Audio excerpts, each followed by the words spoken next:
Laatste ene? Oké, sharp.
Good morning and welcome to the third day of the Under-17 COSAFA Women's Girls Championship right here in the heart of Windhoek, Namibia. And of course, like I said, the game, day 3, game 1, and where all systems go as we have Mozambique and Mauritius taking to the field. Now to help me dissect and analyze everything you need to know at home in terms of what to expect for this match, I'm joined by none other than, of course, Salome Iyambo and Lady Anna Nanamus. Thank you so much, ladies, and good morning. A lovely morning here in the capital, isn't it? Yes, indeed. Thank you so much for having us. We were hoping to see a very exciting matchup today. Coach? Thank you for having us. It's lovely, but it's quite hot for winter. Yes, looking forward to Mozambique and Mauritius.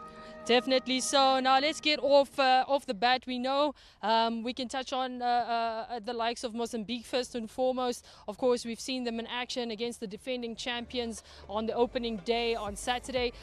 Lady Anna, talk to us about your feelings surrounding Mozambique and what they produced in that opening match, and maybe something, a leaflet they could take from there on moving into this match. Yes, CJ, obviously looking at the match, we could see that they were a bit hasty. And I think the coach switched up the lineup a bit. You can see that we have the right back, Victoria, moving up, and then we have another, the right winger also moving up, so that they make room for other players to come on. Maybe they have a different approach this time. It looks like an approach that can support both attack and both defense. I think players to watch out for, definitely the goalkeeper. She really tried to put in the shift for her team that day. And then their left back, which is Licia, the number 20, I think a very exciting player to watch here. Now, Coach, in terms of Mozambique, this is their second edition, being debutants at the 2024 edition, and they made it all the way to the semi-finals. Does that speak volumes about what we can expect from a team like Mozambique into this match? Well, CJ, football is such an exciting and unpredictable sport or game. You know, last year is gone. What have transpired in South Africa, this is a different ground. We are in Namibia, it's Windhoek, it's new teams, new players, new tactics, perhaps different coaches if you may like. As you can also see that there are players returning, there are new players also that are added into these teams. but having gone to semi-finals can only speak once you really show character in your first match. Unfortunately, Mozambique going down to the champions, Zambia, it's already an indication that they need to pull up their socks for them to really to emulate the example that they have set in South Africa. But as we said, new game, different approach, different players. Do the players in place currently fit the tactics of the coach and the philosophy that they want to play, and will it bring results that want to be seen at the end of the 90 minutes? Lady Anna, you were standing on the touchline with me on that opening day in terms of Mozambique. Do you expect them to stick a bit more to their formation? Maybe playing against the defending champions could have disrupted them a bit? Or do you see maybe them having an opportunity to stick to formation and trying to pull through what their coach's plan is ultimately? Yeah, of course, CJ, because right now we need to look at the head-to-head that they have. Those two teams have never faced each other, so it's anyone's game. I think every coach wants to start with their best lineup. They want to exploit each other in the very early minutes, and it shows because Mozambique really switched up their starting lineup, and I think they want to be ruthless in attack this time around. So hopefully they'll get the results that they are working for. Now, Salome, a team is only as good as their preparation, and we've seen that Mozambique has alluded to them starting preparations as soon as March already. Do you think that can contribute to maybe pulling off a 3-point win today? Yeah. There could be many various reasons why March. I mean, March is way too far, but which is also good for a team. They are a young team, and in youth you need more time to be able to develop technique, to be able to instill tactical plans for a coach that the team should follow. But nonetheless, already having seen the first match, it seems that either exhaustion of a longer camp came into play, or it's not coming quite right, or perhaps Zambia was just enormously good. But yes, maybe today is a day that they will really unleash their potential to be able to really spell down their skills on the pitch and really follow the coach's instruction ever since March. So we are yet to see, to witness. But as we say, as much as you plan, your opponents are equally planning. And now talking about the opponents, of course, taking on the inaugural hosts of the Under-17 Girls Championship. That is, of course, Mauritius. And they have been a part of this this is their third time. So they haven't been around the block, but they've had enough experience. What do you think they bring to the match today, Lady Anna? CJ, Mauritius is here with 9 players that were in the last edition, so hopefully those players can bring quality to the team, and then you have an exciting pairing in the twins, the Manse twins, the jersey number 10 and the number 2. So I'm hoping to see a very exciting matchup, obviously with the experience of the 9 players plus the 2 players, the Manse twins coming into play as well. Coach, she alluded there to the 9 players returning, but only 7 of them starting for Mauritius. Do you think they'll be leaning on these returning players for experience and guidance on the field? It's always good to have guidance on the pitch from those that have played the game before you. You know, staging for any national team is experience that is worth taking into any other new competition. And of course, 9 is a big number, it's huge, it tells a lot. They need to be able to understand dynamic in every sphere of the game, in every component and area on the pitch. But don't take anything away from Mozambique. They equally have 7 players returning, of which 2 of these players being the goalkeeper and Lubelia in central defense are also featuring in the under-20 national team of Mozambique, definitely tapping again from the upper level of the competition at the under-20 level, bringing it down to under-17. It shows they have something in them. That's why the coaches really trust in them to bring them to the under-17. Now, Lady Anna, in terms of the coach from Mauritius, Colette, she said that it's not just a good experience for players, but also she's looking at women empowerment and particularly coaching and staff members. She's highlighted them. How important is a tournament like this to make sure that it's not just a stepping stone for the players, but also for the youngsters in terms of managers and coaches to come up into the system for the future? As an aspiring coach, CJ, I think it is very important that women and young coaches, especially female coaches, get a chance to coach at this level, because it is for the under-17 girls. After all, I think it is just right for women to get an opportunity to coach at these platforms, because this is where you make your mistakes, this is where you learn, this is where you grow, and this is where you pick up all the nitty-gritty that you need to, should you one day become a senior women's or men's national team coach. Coach, do you echo her sentiments in regard to empowerment of not just the players but the coaching staff and manager in general? Yeah, we should. I equally echo the same sentiment and in support. Colette, as a coach, I came to know her personally, has been coaching for quite a long time. Perhaps was not given enough time with national teams, but club level leagues, national leagues in Mauritius. She has been there. She's well experienced, attended so many courses that under FIFA and CAF for her to improve her level of coaching, but also having traveled here and there to France for some of the friendlies and having players that could future in these lower leagues. Of course, she's an exciting coach, very skillful. I've seen her play a match, and I can only trust that she brings along these skills and instill it to her players so that they could tap that value added in her to her team. And we are looking forward to see how she could then display her tactics in whatever experience she has gained throughout her journey. Now, Salome, I'm going to stick with you in terms of Colette also spoke about how they need to be mentally prepared and how the mental fortitude of the game is for her a big factor, because she stated here that arms, feet and legs are merely tools. If your mind is not set, your legs and arms can't do the work. Definitely. I want to support that with one of the greatest statesmen from a legend and an icon in football, Arsene Wenger, who say, football is so beautiful. Whatever you think with your mind, apply with your feet, because we cannot read your mind, but we can only see what you apply with your feet. So definitely, if they are not well positioned psychologically, if they are not ready mentally, they will not be able to execute with their feet. And we can only watch football and be entertained by it, but what we see executed by your feet, because it comes straight from your head, from your brain, and that is psychological aspect of the game. Lady Anna, do you echo those sentiments? But I also want to bring in something. I've been having the honor of sitting next to you while we're watching games, and you keep saying that this player is not brave. What do you mean by that in terms of taking that shot? Where the mental, the bravery in the heart, where does that combine to apply with the feet, as Coach rightfully stated?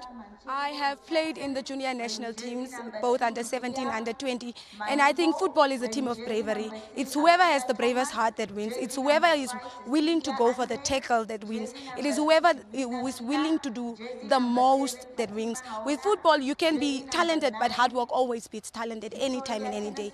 So I think bravery in terms of taking the shots in front of goal, very important, because you can only win if you score. We can play the ball. Ball possession does not win you a game, but goals win you a game, and only the brave take shots. I hope they are brave enough today and they take shots. Definitely so. Now, Coach, to be able to take those shots, you need to have some individual brilliance. Talk to us about the importance of individual brilliance in a youth tournament like this compared to maybe sticking to tactical or structural discipline, if you like. Every player is a key player in their team, because that individual player brings something to a team. Within, number one, respecting the position in which you play, you add value to the team. But there are those special players that go an extra mile. What is it that the player can do exceptionally apart from the tactical advice that the coach has given? What do I do to stand out and help my team achieve those objectives? We have seen it yesterday in the likes of jersey number 15. We have seen it in another previous match of jersey number 11 of Lesotho. Can we have these key players stand out today? Be it the in-swings of all the good crosses coming in, a great finisher, that player that wins all the tackles, or is it the goalkeeper that is bravery, just catching all the balls with her gloves of magic? So we are yet to see who's going to dominate play, but all players, in my opinion, on the field, 11 of them, including the bench, they are key players because they bring something different to a team that is needed to achieve the main objectives. Now, Lady Anna, I'd like to bring you in there in terms of, as well as balancing. As a youth team, you would like to develop, rightfully, but you'd also like to compete. How does a coach try to strike that balance so well that you make sure that you, like Setsan said yesterday, competitively developing? How do you strike that on a youth tournament like this? I think it is very important to have players that have been in the ranks for a while, especially when it comes to senior teams. But a team of under 17, I think it's a bonus to have the 9 players, like in the case of Mauritius, to have 9 players that have been here before. But I think we shouldn't be relying on the experience, but rather on the preparation that they have had to come here. So I think by balancing, definitely, I'm thinking the bonus is the experience, but it shouldn't be a big deal, as another player can show up today and still do better than someone that has experience because she has worked harder than they have. Do you understand? True, very much so. Now, it can't be a group match without talking about the log standings. Of course, we're dealing with Group B here, and Zambia would be on the top of it, very comfortable after that 4-0 victory over the likes of Mozambique in the opening day. But Mauritius sitting currently on second position with no games played yet. Of course, reason being is that goal difference of -4 for the likes of Mozambique. So if they want to end up on the second best type of log, they've got a lot of work to do, Coach Salome. You know, it's quite entertaining. In this group, I foresee Zambia really taking a runaway of topping the group. Number one reason, they are the champions, defending champions. They came here with their second under-17 team. Having had the one that just returned from the World Cup qualifiers, having won to go play World Cup, FIFA World Cup, that is under 17. It gives room to Mauritius and Mozambique to also stand their ground and say, look, Zambia, you might have been lucky with your B team to beat Mozambique, but Mauritius could respond and say, we are still here. It's not about how many goals scored today. It's about getting the 3 points so that they could really give Zambia a run for their money. But is it historically possible? We don't know. We know the much needed effort that Zambia has been putting in all their national teams, not only women. And they're very big on women football in that country. You have seen development coming. But yes, it's up to Mozambique, it's up to Mauritius to display whatever is needed today and be able to threaten the other groups to say we can come in as the best runner-ups. Currently, Mauritius is in that good space. Even a 1-0 for them will do.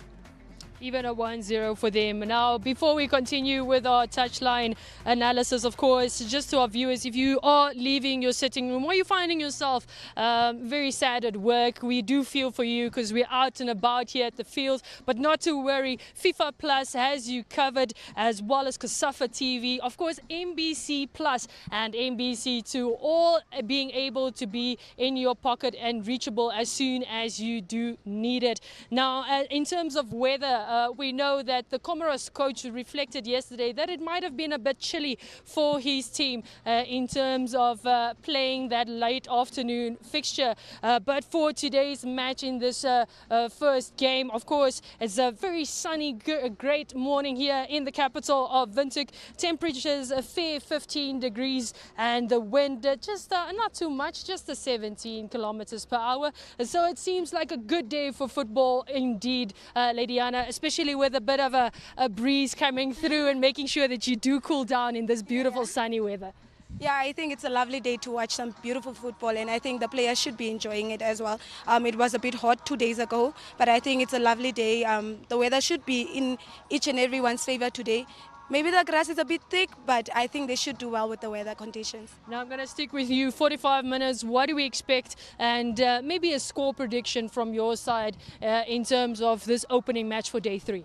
Okay, with the importance of collecting 3 points today, I think these teams are going to bring it to each other. I'm expecting to see attacks left, right, center.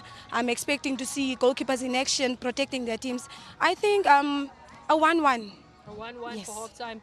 A 1-1, Coach, do you agree? And what do you expect in this first 45 minutes? It's quite a tough encounter. looking at what Lydiana just mentioned, I'm going to be a bit different. I would have loved Mauritius to take it, but I feel that Mozambique for me will be much more hungrier, having gone down already by 4-0. So I'll give it 1-0 to Mozambique. There you have it, of course, the ladies on the touchline. Battle of the score predictions there, but only time will tell which one of them will be giving us that halftime scoreline. Of course, 45 minutes in it, and one of them needs to come out with that vital 3 points. Will it be a draw? Will it be a victory? Well, only time will tell. We do cross over to our commentary team that is on standby, of course, with the very special Michelle standing by to take the lead on this one. So we'll see you back at halftime after that first 45.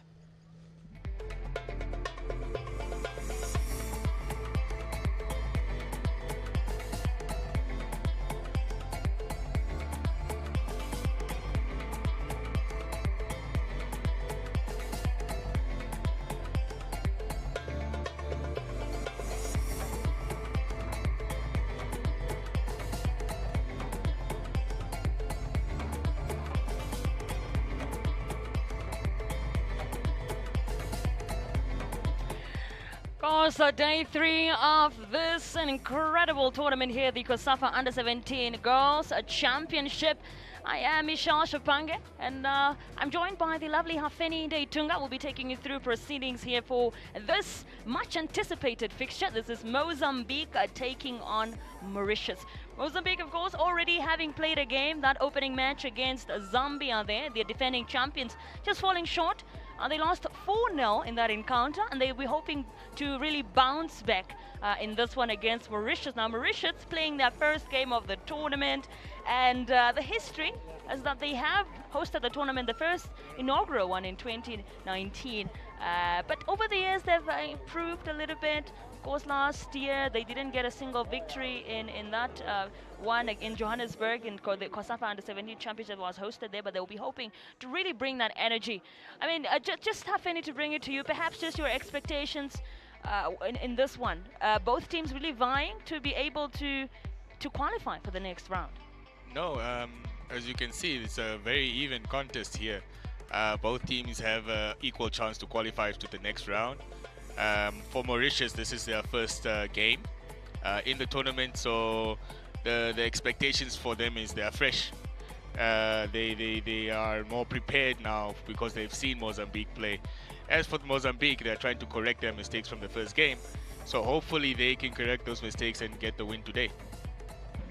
Absolutely. Then, Hafeni, another thing that we must take note of is the fact that there are 9 returning players in this Mauritius squad, including the goalkeeper, the captain, Bagua, who is also returning. Alongside her is her teammate, another. There's striker Daniela Roth, also returning to this squad. So it's nice to see that we have 9 players out of 20 players returning, just for that experience as well in this tournament. Of course, I mean, you don't want to go into a situation where you come in very much inexperienced and you lose the high scores. You're trying to feed off of those players who were experienced in the previous competition. Of course, Mauritius haven't been taking part in the competition as often, but they did take part in the most recent one. So these players coming back now can now pass on the knowledge to the newer players and tell them that, okay, this is a tournament that feels this way, you have to deal things in this way, it's a big tournament feel. So I'm excited to see what they can bring, and if maybe they can improve more on the performances of the 2024 competition, and hopefully they can get the result today that can kickstart their tournament in a positive manner. Absolutely. There we will be kicking off in a moment, but just here back home in Namibia, of course, today we also remember and honor the birthday of Namibia's founding president and father of the nation, the late Dr. Sam Shafishuna Nujoma. Was born the 12th of May in 1929, and he was selflessly dedicated to his life, liberation struggle, the development of our beloved nation, also just contributing to sport. I mean, being able to be here with liberation because of him. So we do honor him and celebrate him on this very day. We'll be, of course, finding out who will be taking away points here at this fixture. The players are walking out of their tunnel. Mauritius are taking on Mozambique. Referees here leading proceedings, Deidre Rocco of Seychelles, assisted by Veronica Shindimba, the Namibian. And then assistant referee number 2, Kakale Mbiko from Botswana. Mozambique was, of course, captained by Gracia, the captain there. Gracia Machengo, 15-year-old. And then Mauritius, captained by none other than Jade Rosete, the midfielder, the number 8. And we'll be hearing the national anthems now. Ladies and gentlemen, please stand for the national anthem of Mozambique.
And now the national anthem of Mauritius.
National anthems of both teams there are about to kick off here for this encounter between Mozambique and Mauritius.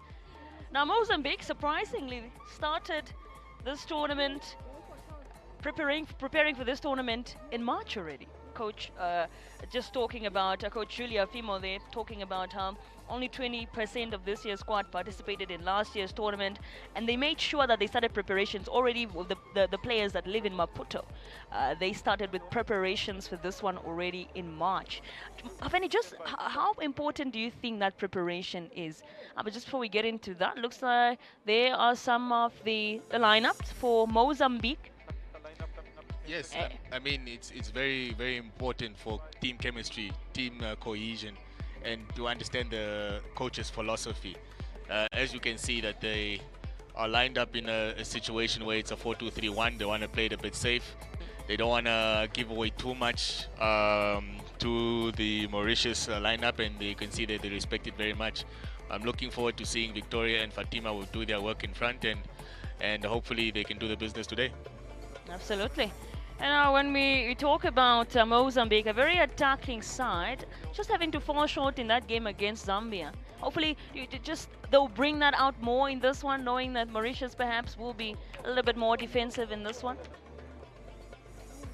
Of course, Mauritius are going to try to be a bit more defensive, knowing that they are inexperienced in this competition. They are playing against the semi-finalists in Mozambique. As you can see here, that they are playing also in a 4-2-3-1. Looks like the teams are matching each other in formations as well. But I'm looking forward to see Rote, number 9, in front, to see if she can spark something for Mauritius in front today. Absolutely, one of the returning players there, the captain. And we're about to get underway here at the Kickoff Stadium. If you happen not to be at work or at school, perhaps, do make your way over here to the Kickoff Stadium. Free entrance for you to come and watch some lovely fixtures of football here. And referee Deidre Rokwa of Seychelles will be assisted by Veronica Shindima of Namibia, as well as Kakale Mbiko of Botswana, ready to get proceedings underway here. And there's the goalkeeper, Gracia Machenga, also the captain of Mozambique.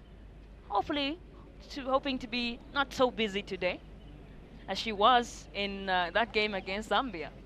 She'll probably want that kit to remain as white as it is. Absolutely. And just getting ready here, looking very ready, all these players. Lee Road there, the midfielder of Mauritius. And we are underway here at the Kickoff Stadium for the COSAFA U17 Girls Championship 2025, Group B, second fixture of the group. Will it be Mozambique or will it be Mauritius with points from here? And of course now, Mozambique going straight for it. Already, Yomna already showing an intent on the right side, and you can see where Mozambique, they're trying to be very, very attacking and try to get the goals because they are in negative at this point of time. Indeed, and that's throw in now here from Lysia. Just Lens beautifully picked up here. Malawi's, rather Mozambique is pushing forward now. Edite. Just to mention, there are 2 Edites in the squad. One being her, number 14 there, Aquasio, and then Edite Fernando, who is a defender. Lovely to see. Now, here comes Mozambique, really making sure that they're getting it ahead here. Just well passed here to Yumna. Yumna passes it beautifully into the box and straight. Just picked up here by Higuera. Yumna has been very, very busy the first few minutes already. And, you know, it was a beautiful cross to find Fatima. It's unfortunate it didn't end up in the back of the net. Indeed, but that's a good start here for Mozambique, making sure that they press as much as possible. And now, here comes Alifa here. Gets it just perhaps, but they still have it here. Now Cecilia just an offside here for, or rather is it a corner? It looks like a foul. Looks like a foul. There's a foul here, so it still stays with Mozambique. And this throw in here will be done by Cecilia Andre, the 14-year-old. Now it looks like they will be getting this one. Who will take it here? It will be Yumna. Just we're in a good position here, I must say, Hafeni. Very good defensively by the Mozambicans. And just falls straight to Mauritius. Bogora here. Yes, no, the goalkeeper has been very busy in the first few minutes already, but nothing to really disturb her. The shots are really going close to her and straight to her as well. Now, Mozambique really looking like the more dangerous side there. Sunila here pushing forward, finds, she actually really still has the ball here, Sunila. Sunila now going, She's pushing forward here and just couldn't. You gotta be careful as well, Mauritius, with this defense. Can't be too scattered around with a team like Mozambique. Yes, I mean, they're moving the ball swiftly, Mozambique. You can see the experience is kicking in, moving the ball from left to right, and Yumna is really tormenting this right-hand side. And here she comes, Yumna. Wow, beautiful skill to watch her from Yumna. And just couldn't find, she's probably looking for Sunila. I couldn't pick it up.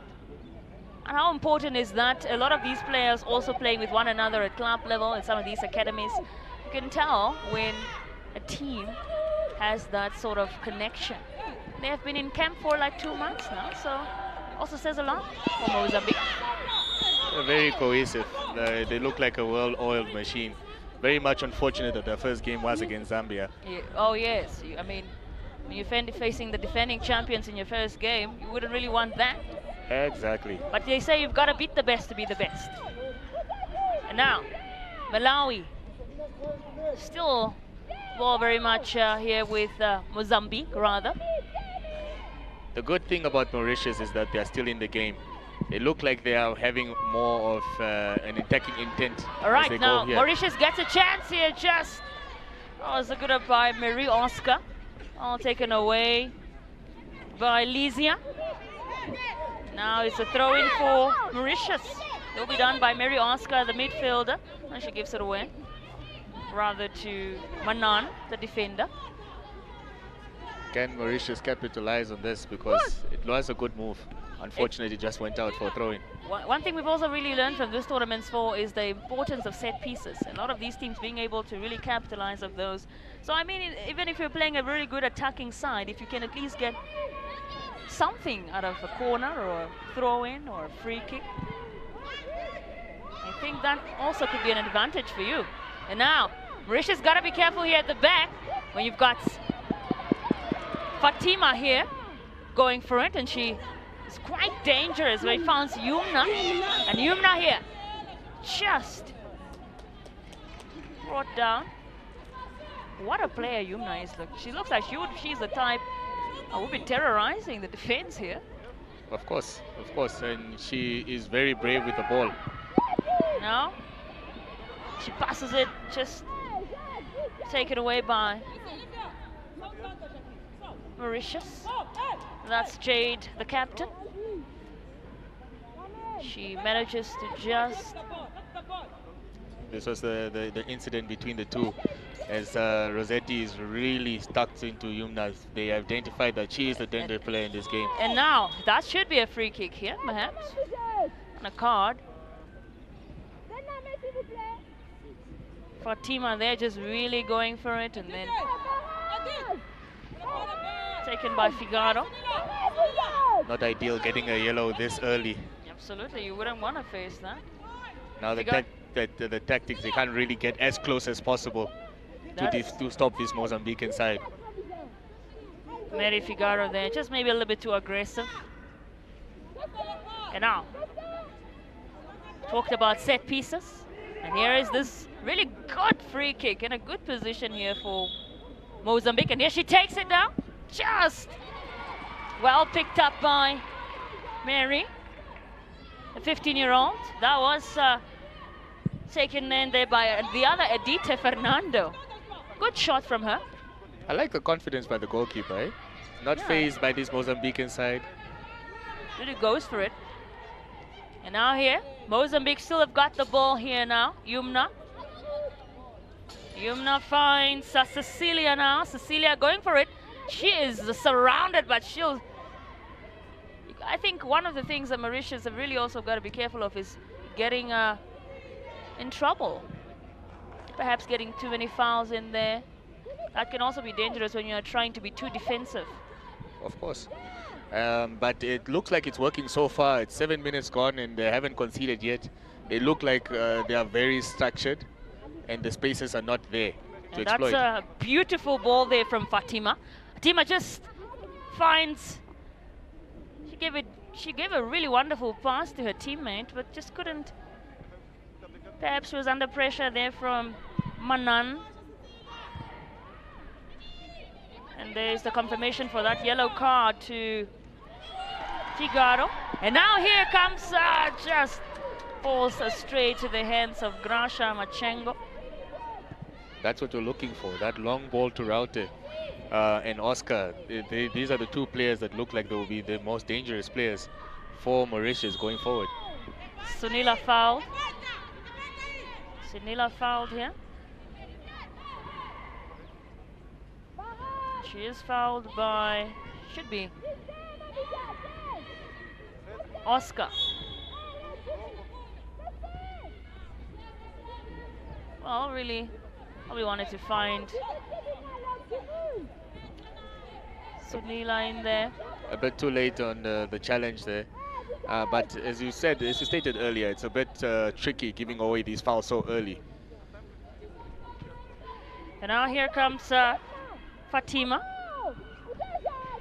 Here, and Yumna now gets a touch to it, and it's just crossed into Oxwell, picked up by Marie. She is up, and you can tell her energy is so high. When a goalkeeper at least has that momentum, it's also so helpful. Looks like she will have a busy day in the office, but she doesn't look phased. She looks very confident. Out of all the Mauritians, the goalkeeper looks very, very much solid. So a similar incident here with that fixture between Malawi and Comoros yesterday. Goalkeeper really being sort of the player that you saw everywhere, and she was not faced by that attack by the Malawans. We're seeing a similar incident, maybe not. Still about more than 80 minutes to go here. And that's the worst part. And here comes Mozambique. It's a beautiful pass here to Yumna. Yumna kicks it, just gets into the box. Well taken away by Mauritius here. And Yumna still gets a touch to it. And here comes Sunila now. She's surrounded, but she's still going. Sunila to... She gets a touch there to Dita, but just also takes it back rather. More relaxed, Gracia, compared to Mary. Doesn't really have to touch the ball too much so far. I think Mozambique have to slow down the game, not rush that goal. They shouldn't try to force it. The goal will come if they stick to their game plan. They can also avoid getting too frustrated. And now that's a beautiful pass here, just maybe too fast for Sunila to get a touch in there. So it is a goal kick. And that's a pass from Fatima. Fatima de Hawana, the 15-year-old. Looks dangerous. For a young age, you know, this is the platform that you come to show your talent, and the fact that she's starting in this game, it shows the confidence that the coach has in the player. Speaking of coach here, Coach Aniela Colette of Mauritius, she said that this tournament would really contribute to the development of a clear player pathway, and to really get that opportunity for them, the players to get exposed. Yes, and this has been the tournament that has, you know, unearthed a lot of talent in the SADC region, and we are witnessing some of them here. And here you can see with Yumna is one of them. Definitely one of them, and that's a really just dangerous here. That should be a goal. Just unfortunately, Mary there got a touch lead, but she let it go, and that's a goal by Mozambique. It's scored by Victoria. Victoria puts Mozambique ahead here at the Higher Gangop Stadium. What a... Could really say she tried to get it at first there. Mary, she could feel for herself because we probably felt like she got it and then she let it go. It all started on the right-hand side again, and as you could see that they've clearly identified a weakness on Mauritius' left-hand side. Now Mauritius trying to get something to it there. That just maybe to just an attempt there by Mary Oscar. But that goal there from Victoria Tennyson, who is just 15 years of age, plays for Costa do Sol. And here comes Yumna again. She gets those beautiful shots into the box, hasn't she? very much a menace to play against if you are left back. She can twist you in and out. She can carry the ball into the box. She can cross it into her teammates, and she's proving to be the star player of the match so far. And now here comes Mozambique. This one's with Sunila now. Just well taken away by Mauritius. Mauritius is trying here to just also get a touch to it, make sure that it stays. They also push forward. I like Mauritius that they don't seem too demotivated by that goal. They are trying to now push forward instead of being too defensive, which is a really good sign. Cecilia now here. Cecilia going for it. And that's a beautiful block there by Amanse, the defender. It's what you want to see. As you can see, this is the goal that we see Yumna crossing the ball. Beautiful, and just slightly, maybe you could say the defense. Yes, the defense didn't back Mary up enough. Of course, and the person that was alive was Fatima, who laid it off nicely for Victoria. So, but it is a goal for Mozambique. That will be glad to get one here in the 14th minute of the game. And now, Cecilia. The coach is being very, very vocal. Indeed. You can hear her from up here, really making sure that that's Coach Julia Fuma really has confidence and stated that she's confident in this team. Been performing well over the years, particularly in last year's tournament, going through to the semi-finals. Just lost to Lesotho there in that semi-final, 1-0. They recognize the importance of this game. This is with Mozambique now actually just well taken away.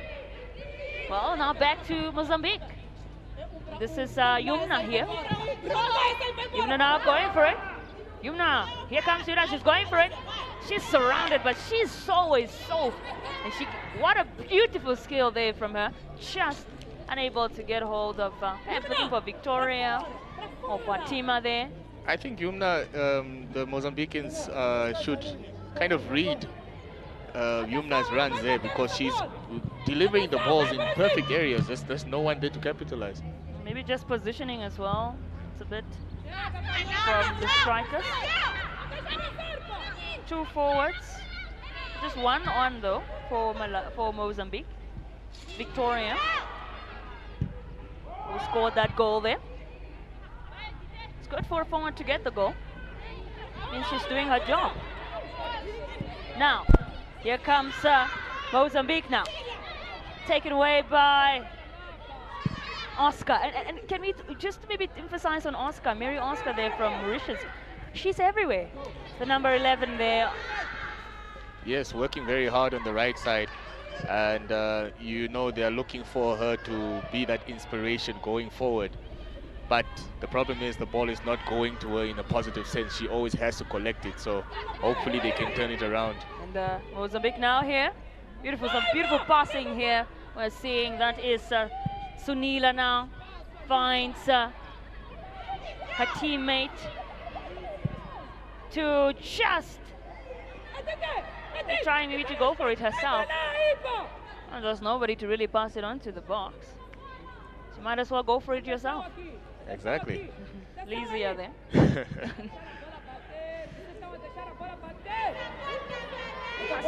Penny, just looking at this game so far, is it maybe reached your expectation perhaps? What you would see unfold in this few minutes of the game? It kind of what we expected, but even more. The expectation was for Mozambique to dominate this game, but what you see now from Mauritius is more of like organized defensively wise. As you can see here, this is the foul that was just committed here. On that was Sunila. I think by. Oh, those.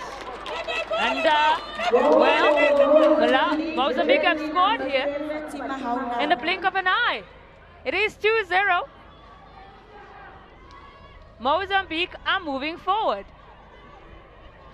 And that is what I'm talking about here. Fatima scoring that goal here at the Hayegengo Stadium to Good free kick. Good double free the kick. lead. Very good free kick. And this is what you're talking about, set pieces, being able to capitalize on them. Mauritius with the ball here, but it is a goal by Mozambique, by Fatima Houna, the 15-year-old from Albazine FC. Just a look at that. Very beautiful. Definitely a contender for goal of the tournament here. Goalkeeper had no chance. Absolutely well read. Beautiful stuff to watch. And this is what exactly we're talking about. Fatima there. And the number 7, Victoria as well, coming forward really. And the funny thing is, she's also playing in a defensive role. Exactly. Victoria. I mean Fatima.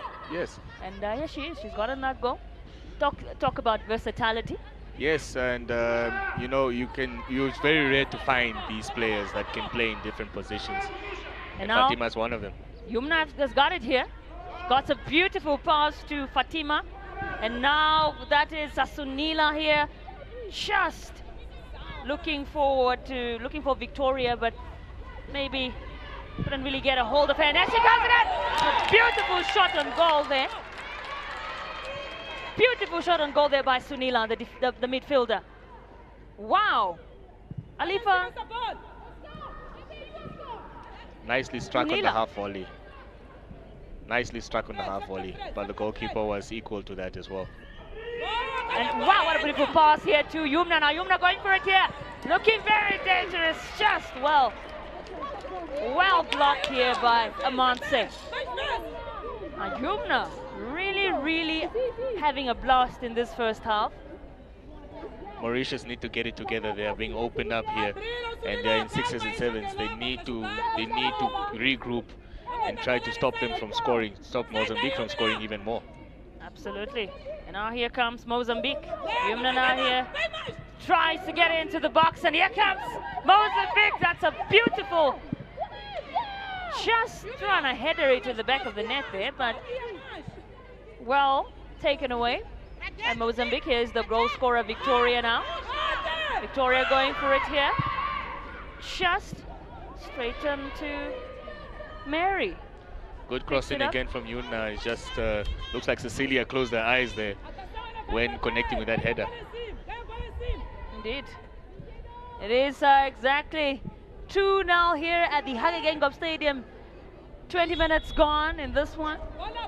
As it stands, Mozambique have 3 points so far. 2 goals. Not 2 goals because they have already minus 2 goals, you'd say, because they did lose that 4-0 to Zambia. So perhaps really looking to get more goals again in this fixture. Make sure that the goal difference betters. Yeah, it will count at the end of the day when it comes down to the best second place team. So hopefully Mozambique can do something in order for them to be considered as the best second place team to go to the semi-final. Just yesterday we were talking about the idea of the mentality of saying, well, we are dependent on the best second team. Rather say you have to, most teams wanting to be the number 1, the leading one that goes automatically and not by luck, you'd say. But it's not always easy when you're in a group like this with the defending champions. Of course, and you could see they were turning on the style on match day 1. So it's going to be very difficult to be on top of a group that has Zambia in it. And here comes Mozambique now. That's a beautiful play from Cecilia. She finds Yumna. Just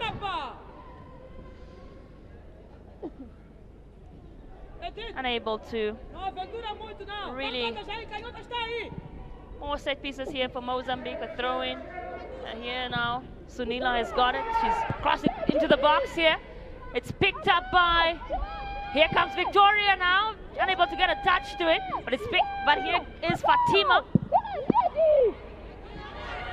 The Mauritius team are really scrambling now, trying to also just go a bit forward, and this is a great opportunity for Mauritius, and it's all blocked, ball taken away. Keeps it here, Yumna, finds Sunila. Now Sunila still has the ball. Sunila going for it here. Here's Victoria now. Victoria finding Lysia. And here comes Lysia now. Beautiful turn from her here. Kicks it into the box, just maybe because of the pressure there from the defense. Couldn't really find anyone. Here, Lysia. Mauritius' best attack, or best form of attack, is the counter-attack, and you can see with their two players, Zamans and Rauter in the front there, that they have the speed to beat this Mozambican defense. It's just, can the rest of the team get the ball to them? I absolutely agree here.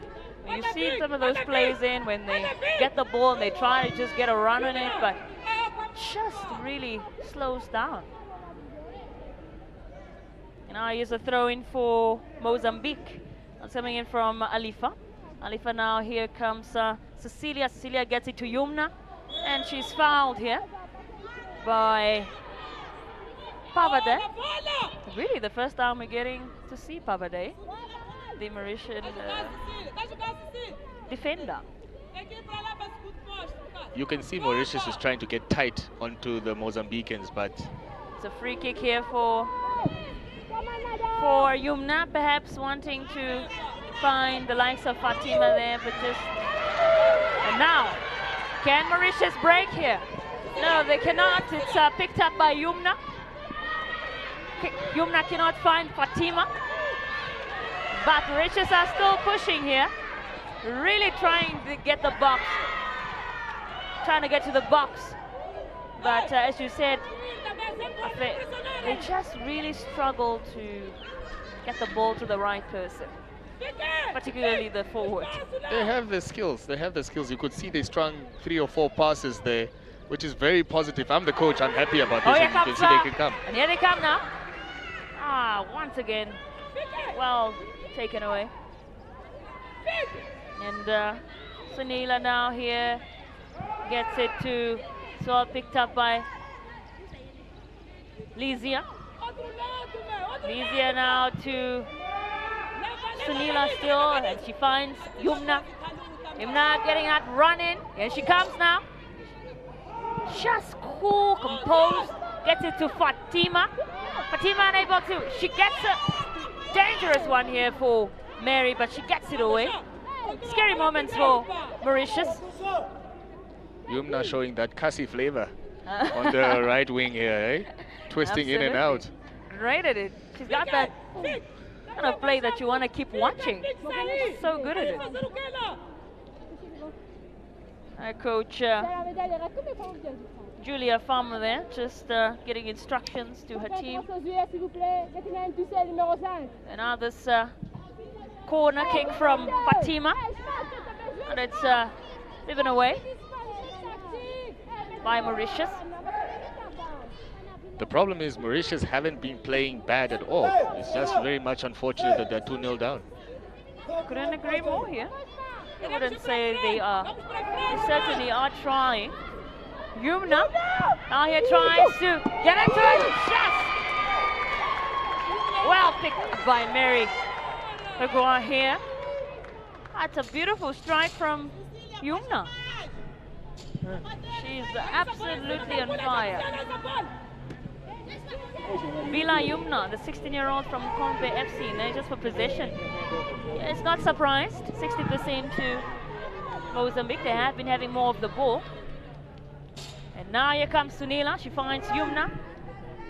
Yumna to Victoria. That's she's fouled here. And that should be now a free kick. And I think Mozambique will be glad getting some of these free kicks. You can utilize. You can see they're trying to be as tight as possible to the Mozambicans, but they're just too slow in getting there. That's why they're causing so many fouls. And this one will be taken by Cecilia. Here comes Cecilia, straight to it. Just mighty. That's a shot. Beautiful, but certainly not at the back of the net. Probably not wanting to look at that one again.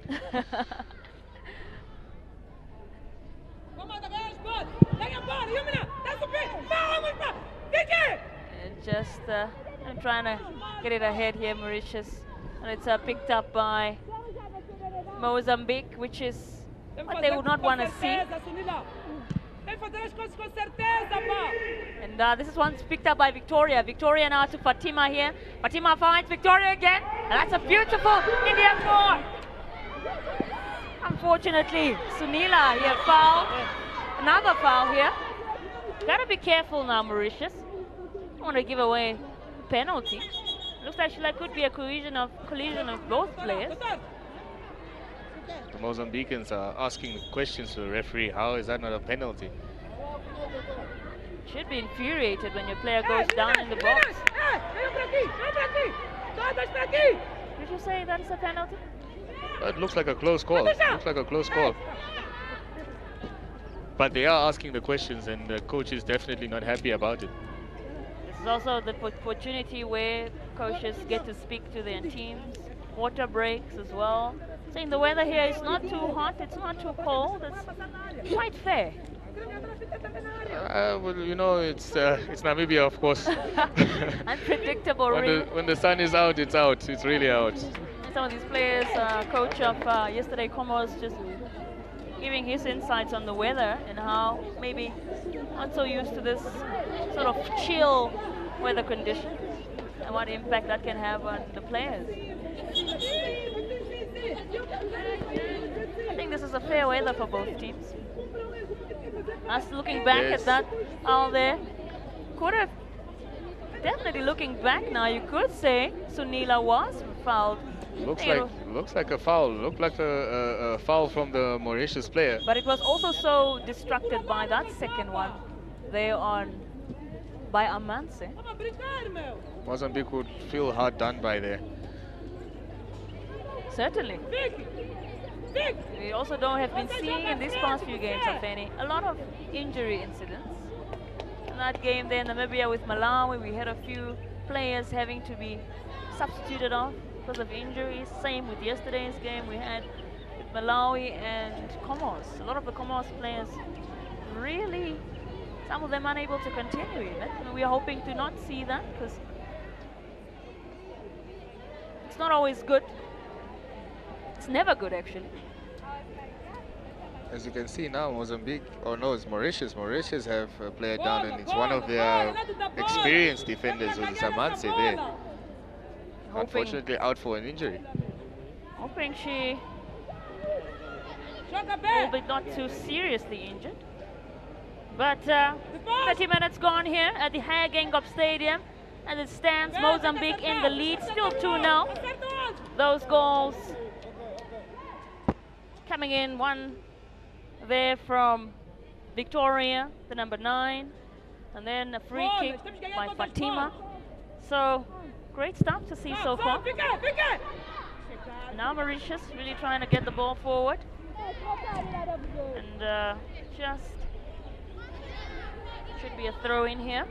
The Mozambicans are closing down the space. They recognize the counter-attacking abilities of the Mauritians. So I think the coach has instructed them that every time anybody has the ball, close them down as quick as possible so they cannot break on the counter-attack. Which is a smart thing to do, really.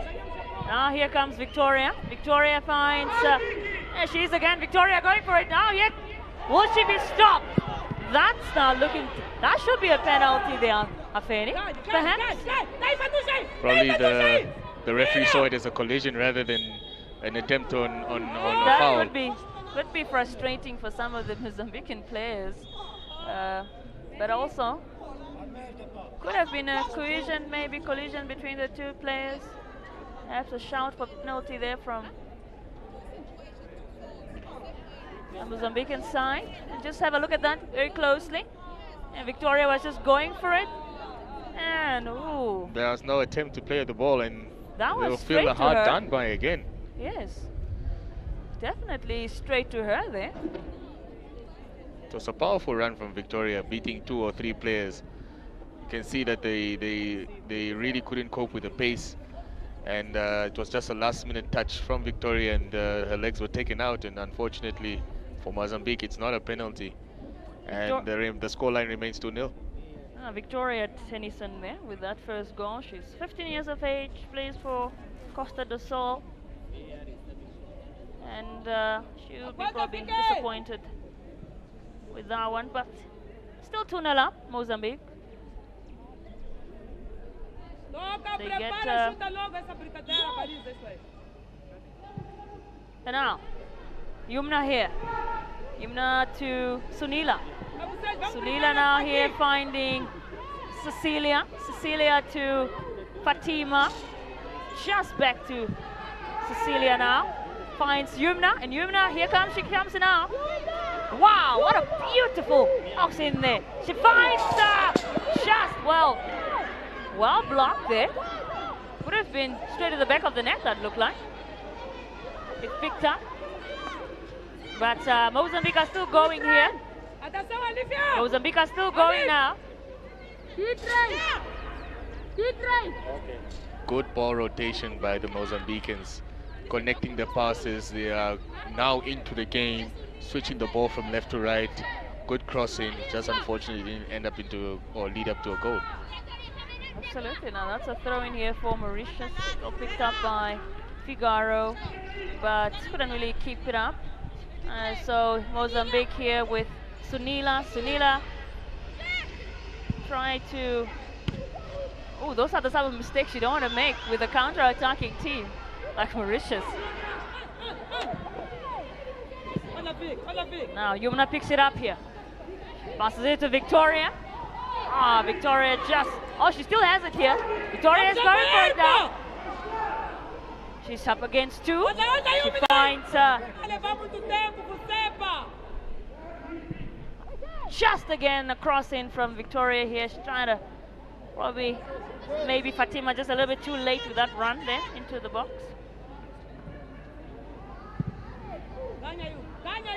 Let's have a looking at the standings. As it stands, Mozambique having equal points, but unfortunately there, according to goals, it says otherwise, goal difference. But also, Zambia still yet to play their second game, so is everybody else. They're still on the -2, Mozambique, so they are trying to get it at least to 0. Well, Zambia still have to face Mauritius, so that's a beautiful pass in here by Sunila, and she still has it now. Sunila gets it back in there. Will she find just? Unfortunately, Fatima there struck her own player. could not. Figaro, who was one of the players that has really been blocking, getting those blocks in. Very busy in the middle there, eh? And she's been working overtime trying to stop the midfield of the Mozambicans, and she's been doing a good job despite the scoreline. Just trying to push it forward to give Grasa Machanga at least a taste of the ball. She's still just standing, not really gotten any attempts on her, the goalkeeper there of Mozambique. And now that's Lazia then with that 1-2. It's picked up by Sunila. Sunila here was trying to get it to Fatima, but just picked up by now Lizia here again. Beautiful turn here from her to Adite. Adite now here to Adite again. She goes for it. Whoa! What a goal here, boys! That's a strike! What a goal there from Adite Acacio. It was assisted by Fernando Adite. That is an incredible strike here by Adite. It's a thunderbolt. That should be certainly contender of goal of the tournament. She scores here. Adite Fernando, the defender there. What an absolute strike. And as it stands here, Mozambique have tripled the lead. It's 3 now. And they're coming for it again. Benny, what a goal there. Well, I'm speechless. I can tell you still stunned by that one. I'm like... That was quite something. But that's what these tournaments are all about. Showcasing you the young talent across the SADC region. Yeah, she's the center back, hey? And she's like, if the strikers are not going to do the business, let me take over. Oh, so what a strike. Fernando Edita there, the 16-year-old who plays for Lichinga. Man, what a strike. I mean, Mary had absolutely no chance there. She had no chance. That was an incredible strike, really, to put her team in even another stronger position. They will be looking for goals, and they are getting them here. It's only 38 minutes here gone in this game. So when you're 3-0 up before halftime, you should be feeling confident. Of course. As we said, they shouldn't panic now to get more goals. The goals will come if they just stick to the game plan. Now here comes Mozambique again. Victoria here finding Yumna. Yumna gonna get that cross in here too. Just couldn't. Now, well, it's blocked by Avade, who is their center back, is now advanced forward. I think the coach has now done a formational change. A chance here for Fatima. Dangerous looking one. It looks like she has moved forward, maybe because the defense is a little bit dead at the back. There's really no need for them to be too. And now here's the ball in for Sunila. Sunila here, and again to the box. She is surrounded here, but still going for it. She still has it. Gets across into Lizia now. Just unable to really get it on target here. Maybe got the confidence from Edita, eh? Yes, that's the type of energy you need from your teammates. It's like all the defenders want to take a shot now.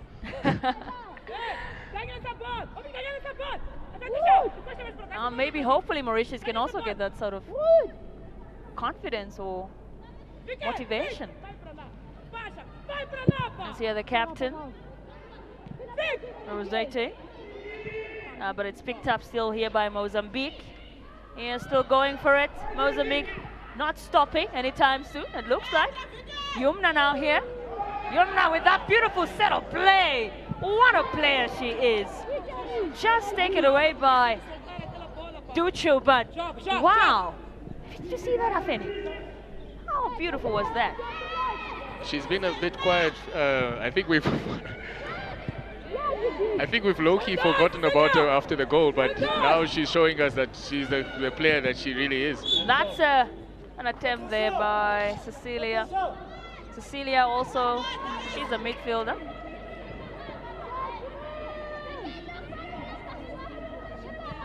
Mozambique has successfully managed to not only push back the Mauritians into their half, but constrict them into their final third. And now they are just, you know, taking every opportunity they can get. And here's another opportunity that they have now to score a fourth. Just straight on goal here by, this is Sunila, will be taking this one. One of the most dangerous midfielders they have. And will she get this one in? She goes for a different approach here. Just gets it to Victoria. Victoria maybe unable to really finish it off. Straight to Mary, the goalkeeper. But Mozambique are really playing some beautiful football here at the Hage Geingob Stadium. We're nearing halftime, and they are leading 3-0. And now, still got Mozambique pushing forward. That's a beautiful pass here to Victoria, just picked up by Amanse. Amanse now to the captain, Jade. But it's picked up by Mozambique now. Here comes the goal scorer, Dite.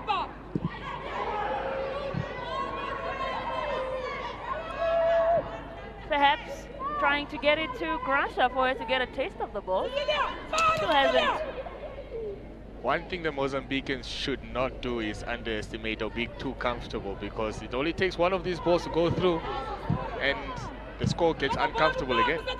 Indeed, and now with how Grasha has been so comfortable, she could be caught off guard.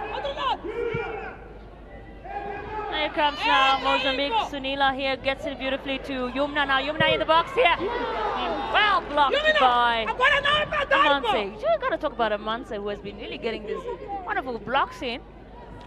Yes, I mean, when she went down injured, it was a bit worrisome for the Mauritius backline, but she's back up. She's a warrior. You can see she's putting her body on the line, and she's probably basically one of the reasons why the scoreline is not higher than it is. Absolutely, in here, really keeping her team in this one. Now here, Fatima just trying to get a touch to it, but not really manage. We've got a. It should be Figueroa, but she's up now. No, she's worked her socks off very much in that midfield. And gotten themselves here a free kick taken away by the captain. Just here comes now Mauritius going for it. This one's with Oscar now. Gives it away to Mozambique. Beautiful pass here by Sunila. Sunila, not Cecilia. Here comes Yumna now. Yumna still has it here. Yumna going for it. She's absolutely incredible. Just, that should be perhaps handball by Amanse there. Slightly, gotta be careful.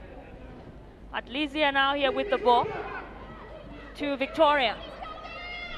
Victoria now finds Sunila. Sunila is going here. She passes it to Victoria, just gets it straight to the hands of Mary. What a first half by the Mozambicans. Exactly where they need to be with 3 goals up. We're looking for more here. Looks like it. Gotta. And now Fatima with that attempt to really run up with the ball, but oh, now coach Julia Aniel Colette is up. And now Cecilia here. Cecilia coming very strong and looking for Fatima, but just slightly. And Grasha finally gets a touch to the ball. Now Yumna. Yumna again. Still has it here, Yumna. A throw in for Mozambique. The coach is really, Coach Julia is really not satisfied with the work still. Even despite her being 3-0 up, she's still barking those instructions to her shoulders. And hopefully they can replicate her energy on the touchline. That's the type of energy you need. That's the energy you need. And well, accepted there by Duchu. Now Victoria here trying to get one before halftime. Absa just picked up here by Cecilia. Couldn't get anyone in the box. But now it's fallen to Lizia. Lizia now finds Victoria, or rather Fatima. Fatima kicks it back to Alifa. Alifa to Lizia. Now, Lizia. And just foul there. Mauritius here. This should be a free kick for Mozambicans. And starting off, here comes Sunila now. Sunila going for it here. Straight to. Oh! Sunila scored here. That's a goal. Sunila has scored here. Surprisingly. Wow! Seeing some long shots in here by. She's been absolutely up and down. Lukuberi, Sunila, the 16-year-old from Club do Amigo de Mata. She has scored right before halftime. And it is Mozambique 4, Mauritius now. Not the goal that the goalkeeper wanted to concede. As you can see, there was was space. There was space for her to take Sunila. It was inviting for her to take a shot. And out of all the goals they scored, that was not the most convincing one. So it's shocking that they went in. And that should be really painful for her there, Mary Begua. And that also should be the final play of this first half. Still in tears here. Could feel for her. But in this first half, as it stands, is Mozambique 4, Mauritius 0.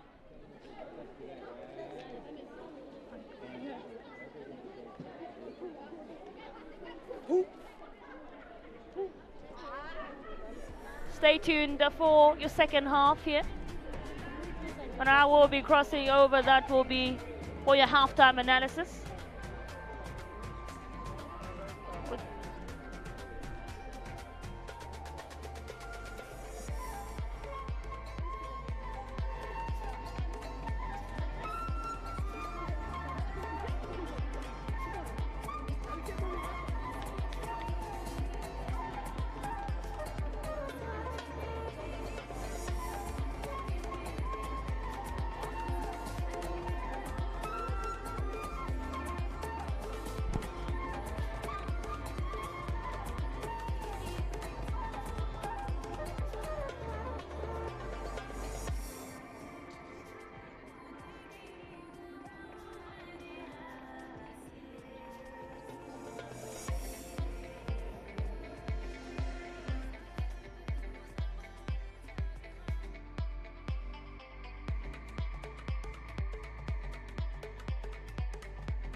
What a first 45 minutes of day 3, game 5. Mozambique taking on Mauritius, and Mozambique clearly very much the dominant side of this first 45 minutes. Salome, I'm going to start off with you. First 45 minutes off the bat, your thoughts surrounding that first 45. Yeah, not what we expected. Of course, wrong with the prediction, but nonetheless, Mozambique, as we expected, coming out to ensure that the 3 points are in their bag at halftime, seeing that the attacking approach is working quite well. Of course, with a little bit of mistakes, especially coming from jersey number 6, Yumina. Tactically not aware of what's happening, even though she have got ability to cross in the balls. But I should say the defensive approach of Mauritius is commendable. Despite the 4 goals, they have been standing firm. They have been cutting those crosses that are coming in, and the goalkeeper outstanding. Despite the goals that went in, nothing she could do about them. I mean, let's talk about the strike from jersey number 16, Edita. Wow, it was just a brilliant shot, and there is no other goalkeeper in the world that could save that given the moment. I mean, this is under 17. But all in all, a good tactical approach by Mozambique, and such unlucky by a well formatted Mauritius, especially in their defensive half. Lady Anna, your thoughts on that first 45 minutes? Just 4 goals, and Mozambique just scrap off the 4 that they lost or conceded against Zambia. Yeah, I think Mozambique really showed that they really wanted the 3 points, or that they wanted 3 points. The changes that the coach made, the tactical changes of bringing up Fatima, which was the right back, who also scored by a free kick. And then you also have the coach moving up Victoria, who was the right wing. I think the coach really made good additions to the team in Yumna, who is the right wing. As much as she's a bit shaky, I think she has contributed a lot to the team's goals and to the team's attempts on shot. Another commendable player is the D10, the number 16, the centre back. Very solid in defense, very calm, composed. Like I mentioned before, CJ, I think the only way they were going to win today or score goals was if they remain calm. And I think that is what they did. Mauritius, on the other hand, I think commendable when it comes to defense. Tactically very disciplined when it comes to defense. They're defending as a unit. But I think in terms of attack, obviously it looks like the gameplay here is to allow Mozambique to come to them and then counter-attack. But I think should they want to score the goals, I think they should attack as a unit as well. Do you agree with those sentiments, Salome, in terms of rather not doing the counter-attack movement, but really trying to push forward from the get-go and get to the forward pack and really attack that goalpost of Mozambique? Take nothing away from Mauritius. Their performance has been positive, even though they are trailing by 4-0. It is true that, yes, they tried to penetrate through counter-attacks. 2-3 occasions we have seen how great they came up, but I think the final touch let them down. They couldn't really go through and finish. In my opinion, they are able to pull a goal back, which will be good, that they should get out of a competition at least with a goal.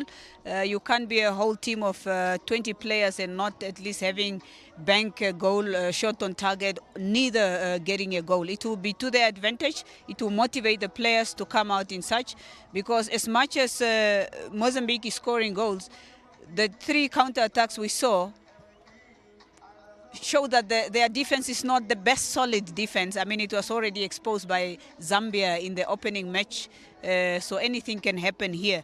Let's hope that they can get one back. Definitely so. Do you agree with Coach Salome in terms of saying that if they continue pressing the way they do, there might be a goal or two that's coming for Mauritius at the end of the game? Yes, football is a game of mistakes. You want to force your opponent to make a mistake.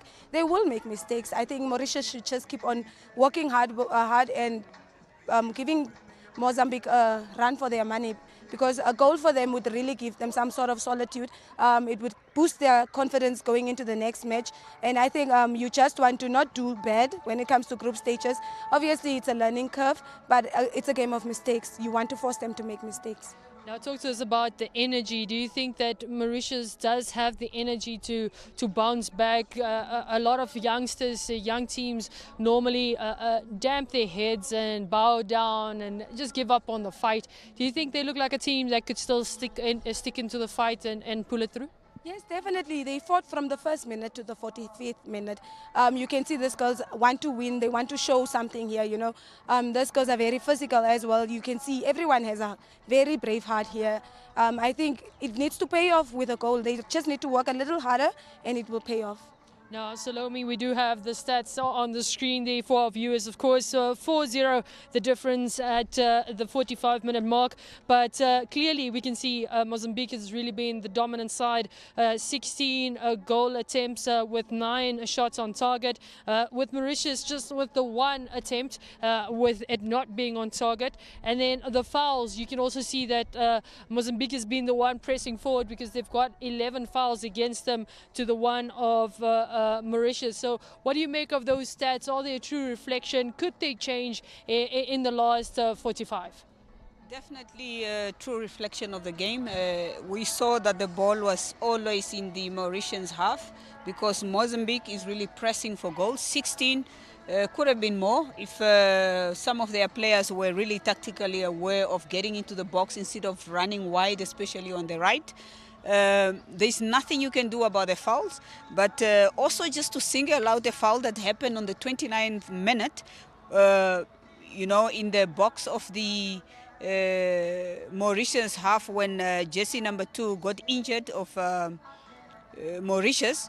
I mean, I know that it's a youth competition where referees are also young and at the learning platform, but to have all the players, even from the coaching staff, to be called on the touchline and meet their coaches, where else a player is being treated on the pitch where there is no head injury but a foot, it's unheard of. Referee, I think, should take command of the match, be able to call off these players. And even when the player was done being treated, had to walk a longer distance to go to the touchline instead of going through at the goal line.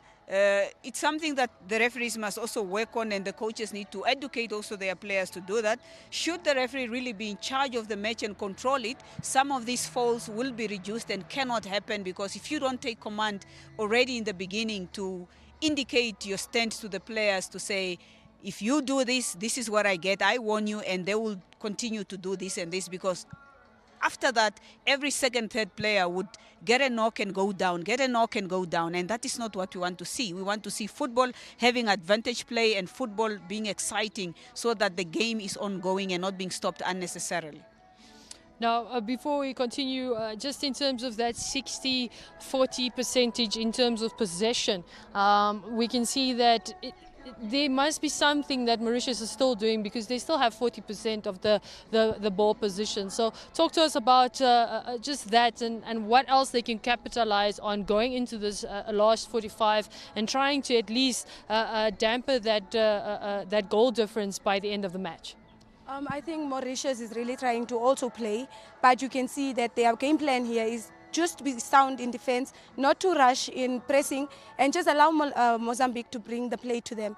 I think in the next 45 minutes, we should see more attacking Mauritius. I think maybe the game plan here was just to see what Mozambique could do in the first half, and then they adjust based off of that. So I'm expecting to see a better attacking force coming from the Mauritius side. Now, Salome, I don't want to put you on the spot, but yesterday you were our prediction guru and you seem to be like still sleeping. So let's give you a second chance. At full time, what are we looking at, seeing that we're already 4-0 up? If Mozambique is to continue with the same players, with the likes of jersey number 5, 7, 16, 10 and 6, I foresee the next 3 goals coming. They are more hungrier. They want to ensure that their goal difference is better to progress to the next round. So I see 3-0. 3 goals added to that. Talk to us about your predictions for the second half. I've been way off the past few days, so I'm going to go with 2-0. Maybe you need to be more dramatic. Nah. Yeah, maybe you need to be more I think dramatic. let's say I'm going to go with a 5-0 if Mozambique brings it to 5-0 Mauritius. total score or No, additional 5-0 for additional 5. An additional Yes. 5. Okay, we're very much dramatic here on the touchline at the Hagegeinkop Stadium. Again, just a reminder to our viewers out there, if you're not finding yourself in the comfort of your home, like a lot of us are, we're at work here, we might just look like we're having fun, wink wink, but do go out and catch us on your mobile apps or even your laptop. Tune into FIFA Plus, of course, COSAFA TV, NBC Plus, and of course NBC2. So make sure you do tune in and stay informed. Of course, talking about informed, we move back to our commentary team, Michelle and of course Haifeni, that is up at the commentary booth to give you the last 45 minutes of Game 5.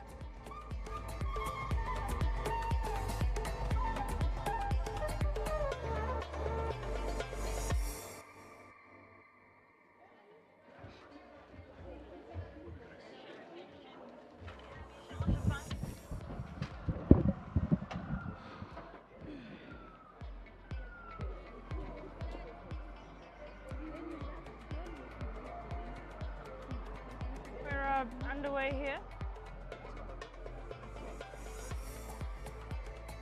Mozambique here versus Mauritius at half-time. This is just the team arrival for the next fixtures that will be taking place today. Still some other matches to look forward to.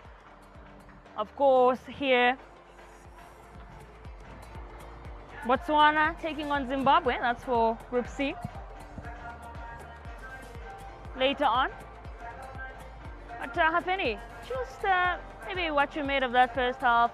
What do you think, particularly Coach Anila Collett spoke to her team there? What would she have told them during halftime moving forward? Well,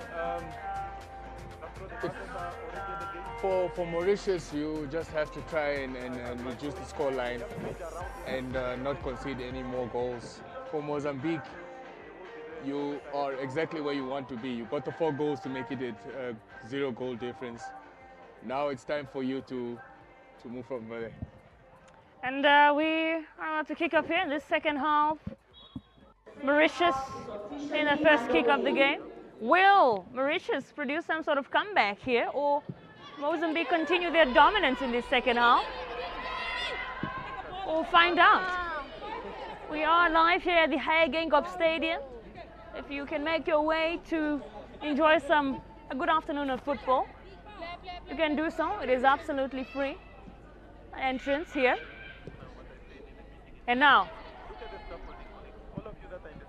let's see what Mozambique can do here. That's Cecilia finding Fatima very well, but just Fatima unable to. But we keep going here, Mozambique now. And that's the goal scorer, Edite, and that third goal she scored. Strike for days. Looks like Mozambique has switched to a back 3 now and allowing Edite now to move into the midfield to provide even more of an attacking threat for the Mozambicans. Absolutely. Now Mozambique is moving forward here, still pushing forward. That's Sunila here with the ball, with to Lizia. And still just really Mauritius maybe trying to see if they can get something off this goalkeeper Grasa Machengo here. One of a few touches that she's gotten. Probably the only touch she's gotten in this entire game so far. Indeed. And now, here comes Mozambique pushing forward. This should be Fatima. Fatima moving here to Yumna. Yumna to Victoria. Victoria now finding Sunila. Back to Victoria. Now, it's a beautiful cross here from Sunila. And here is just, I thought she had it. Got a good cross here, Edite, but good corner though. Yeah, it does. It's a corner, but it's good interplay by the two attacking midfielders, and finding the third man running into the midfield, from the midfield into the space, and unfortunately she just couldn't capitalize on that opportunity that the Mozambicans created. Now Fatima here with this corner into the box. Just, in fact, not into the box really, you'd say. With the sidebar. Probably the only thing she has done wrong today is that corner. Yeah, she's been up and down. She's been getting some beautiful crosses in, like Yumna. And now here comes, that should be Alifa. Alifa to Yumna. Yumna finds Edite. Keep talking about Edite there. Fernando Edite particularly. That strike in the first half. Even she looked so shocked when she scored that one. You know, it's one of the sad things about giving space to somebody that has the ball. She has time to look up, and she took a shot, and yeah, it benefited Mozambique. Absolutely, Afeni. And now this is, I was gonna say it falls to Mauritius.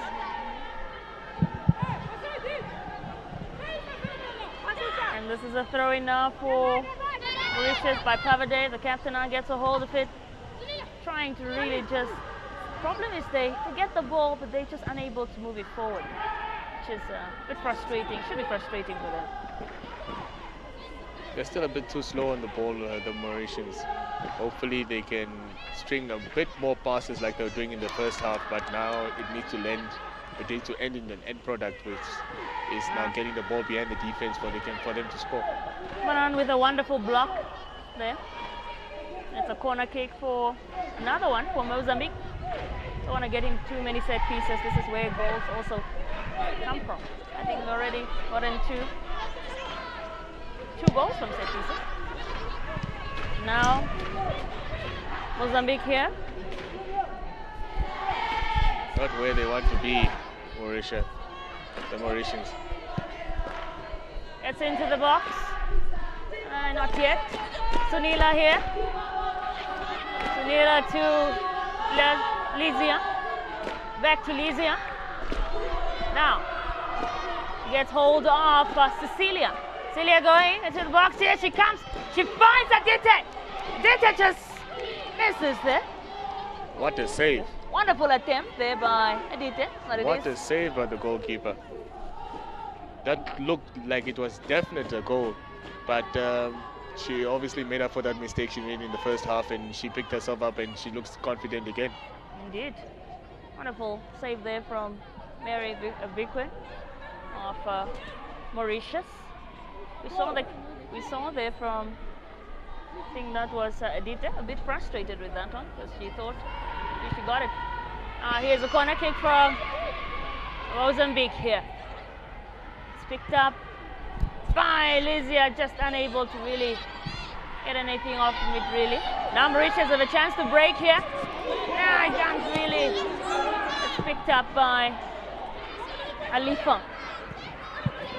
They need that ball to stick to the front too.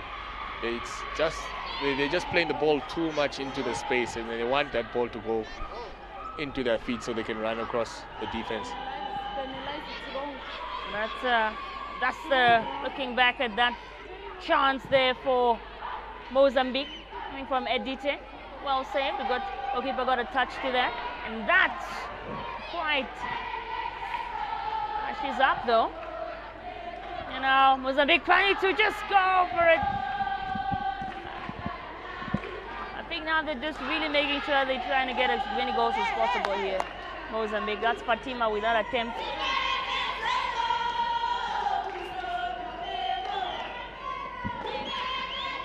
Hearing some wonderful chants here on the stands. Arrivals of the other teams. Botswana, Zimbabwe later on today. Sounds ecstatic. Now, Mozambique get a hold of it here. Comes Edite. Fernando Edite. And you got having two Edites in, one being Fernando and the other one Acasio. Both in the field right now, on the field rather. Looking like she was attempting another stunner, but closed down very quickly by the Mauritius defense. Indeed. And now, just Alifa getting a touch to that. Now Fatima. But Fatima to Cecilia. Cecilia finds Yumna here. And now Victoria. Well stolen by. But it's still with Mozambique. Victoria has, now as you can tell, kind of shifted a bit to the center. Not really seeing her in the box as much anymore. No, not at all. I think they're trying to play their way through the defense instead of trying to get her beyond the defense, probably trying to be a playmaker from deep. Let's see if it will bear fruits. Still pushing forward here, Mozambique. Up to 3 minutes gone here at the Hage Stadium. We're just freshly off half time and still haven't scored in the second half. But they are most likely looking like the team to score in this second half. Now Lizia to Cecilia. Back to Lizia. Cecilia.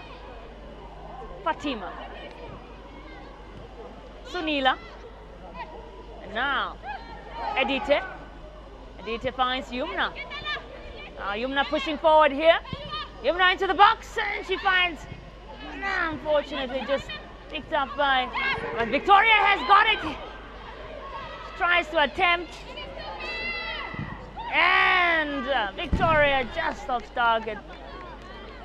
Referee's not convinced about that one. Looked like a handball in the box. But they continue to torment that Mauritius defense, and hopefully they can now come back and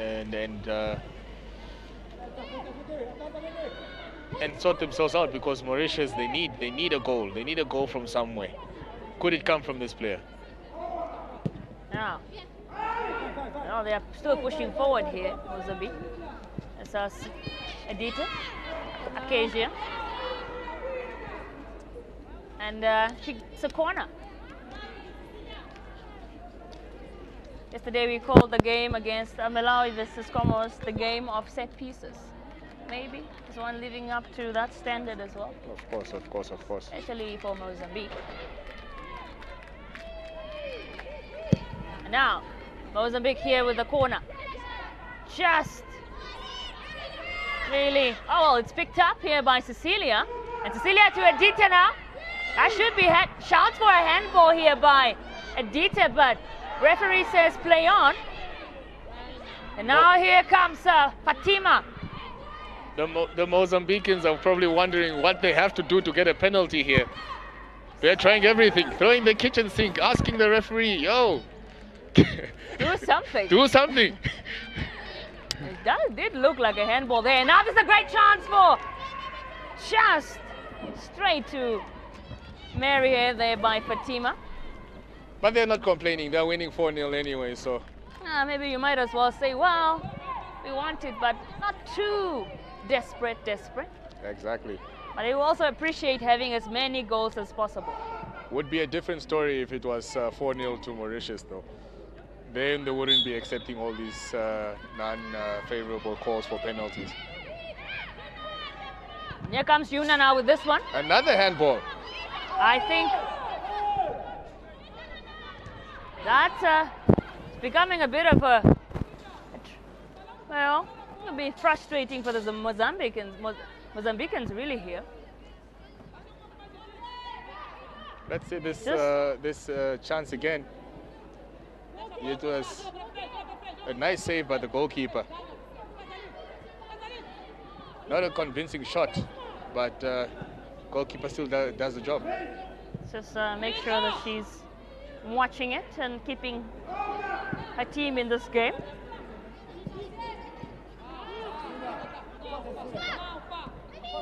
And now Mauritius trying to move forward, but really just same story. It's a rare opportunity for them to break through that defense.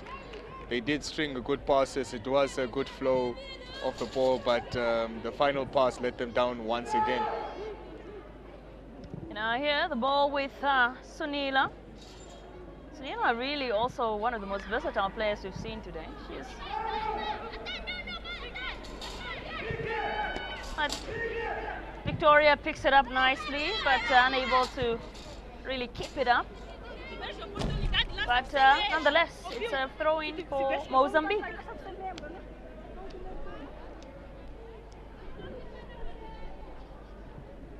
Now, that's a foul on Fatima there.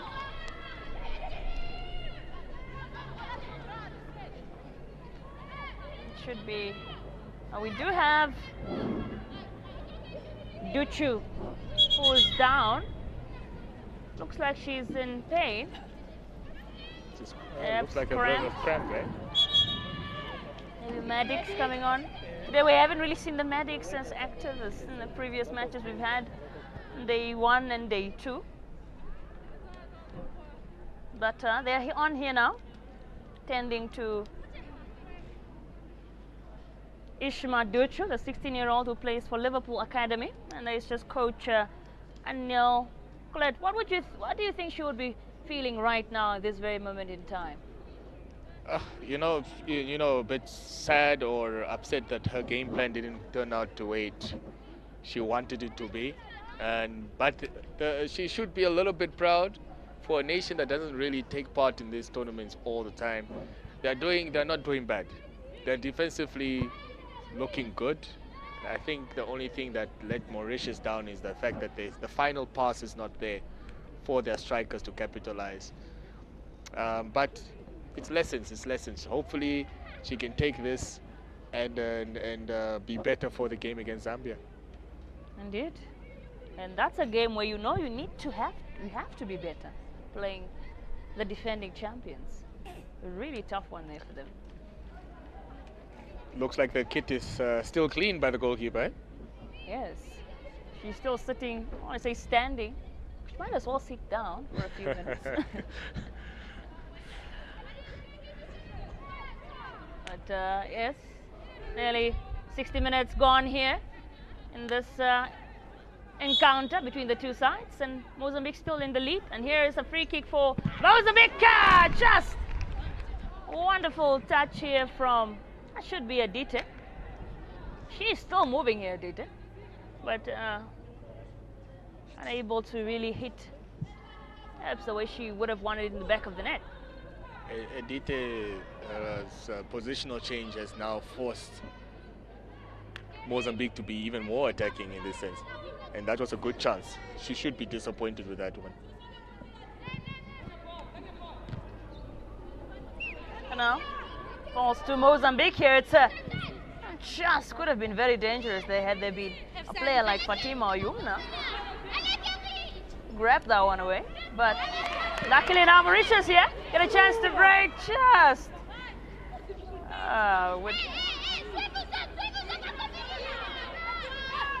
but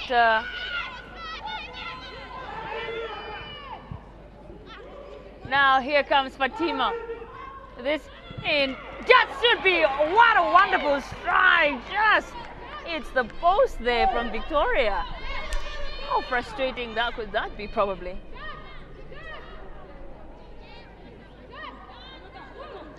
It looks like there was a touch from someone. It looks like it's a corner. Oh, well, like he hit the post, but well, it is a corner kick here by Mozambique now. Just no one really to pick it up, and that should be an own goal here.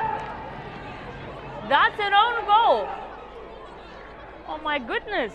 Oh. It's turning out to be an absolute nightmare here for Mary Beguer, the 15-year-old Liverpool Academy player, the goalkeeper. Goal for Mozambique. Mozambique by 5-0 against Mauritius. And it's 5 now. Fanny. Let's see what happened here, because What it looked like it's an could have been it looks like an own goal. It is an own goal by It's an own goal. by Mary. After that incident of hers in the first half when she couldn't get a hold of that fourth goal, and now this happens again. I mean, that should be frustrating for her. Oh, it's Armance who scores this own goal. Very much unfortunate. Must feel for her. But as it stands here at the Hagagingop Stadium, Mozambique scoring their 5th goal, and Mauritius yet to look, still to get a single one. Mauritius, or Mozambique rather, should be feeling very confident. Just can tell the Mauritian players there. Must feel for them. Yes, no, it's not a good feeling scoring an own goal. And we got some substitutions, I think, being made here. Looks like Victoria is going off, the forward. She had a good game. Absolutely, very much she a did. good game, eh? It should be Persina Silva Novella there, coming on. Number 19. Here she is. Now Mozambique still pushing forward now. Coming in here, that should be Adite. Adite now. It's picked up by Yumna. Haven't really seen Yumna as much this game. But that's a dangerous opportunity here for. And Cecilia has got it. And we have got a player down. Although Mozambique are still pushing forward for this goal. It does seem like we have a player down here of Mozambique who is in pain. Perhaps just that's Adite there. Yeah, that didn't look like a pretty challenge there on Adite as well. Akijio Adite there. And just some of the subs there waiting to be brought on. Looking very ready. Fresh legs. Right. That's Standy Jessica. But Dita really feel like she's in pain here. We're hoping not to be too serious. But just have a look at what really happened here. That should be probably a penalty, perhaps, of any here. This is the call for VAR. If there was VAR, probably the referee could review this. Because that really looks painful. It really looks bad, and this is not looking good for Mozambique because she's been one of the standout players, eh? As she gets up here. What's an opportunity here for the substitutions to be made for Mozambique. Good sportsmanship by the Mauritius, jersey eh? number 7, Fatima Hauna. On goes jersey number 19, Jessica Adensin. On goes, off comes jersey number 14, Edith Mashangane for Mozambique. And on goes Tandina Son. So, looks like Jessica and the sign there coming on for substitution. Fatima is off now. Off comes jersey number 7, Ishma Dosho. And on goes jersey number 17, Zaina Labon. Some of the substitutions being made here in this one. Looks like it's time for fresh legs. Absolutely. And is the confirmation for that. Fatima with the goal in the first half. Tandina Sane there. Jessica coming on. Looks like it was the end of Edita's game. Oh, now see what type of energy the substitutes will bring to this one. Maybe in terms of tactics as well. That's the way forward. And we're nearing the 70-minute mark. And it is a 5-0 still here at the Hayagengop Stadium. And this drama-filled encounter between Mozambique and Mauritius. Mozambique all looking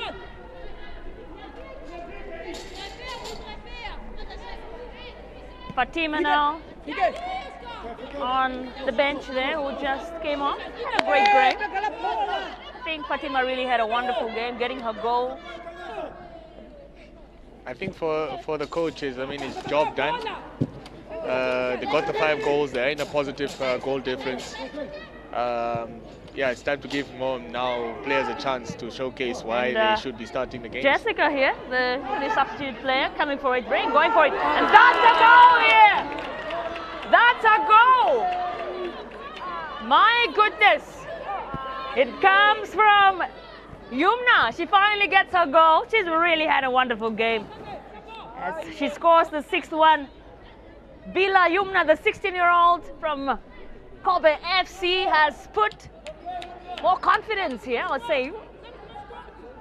A wonderful strike again.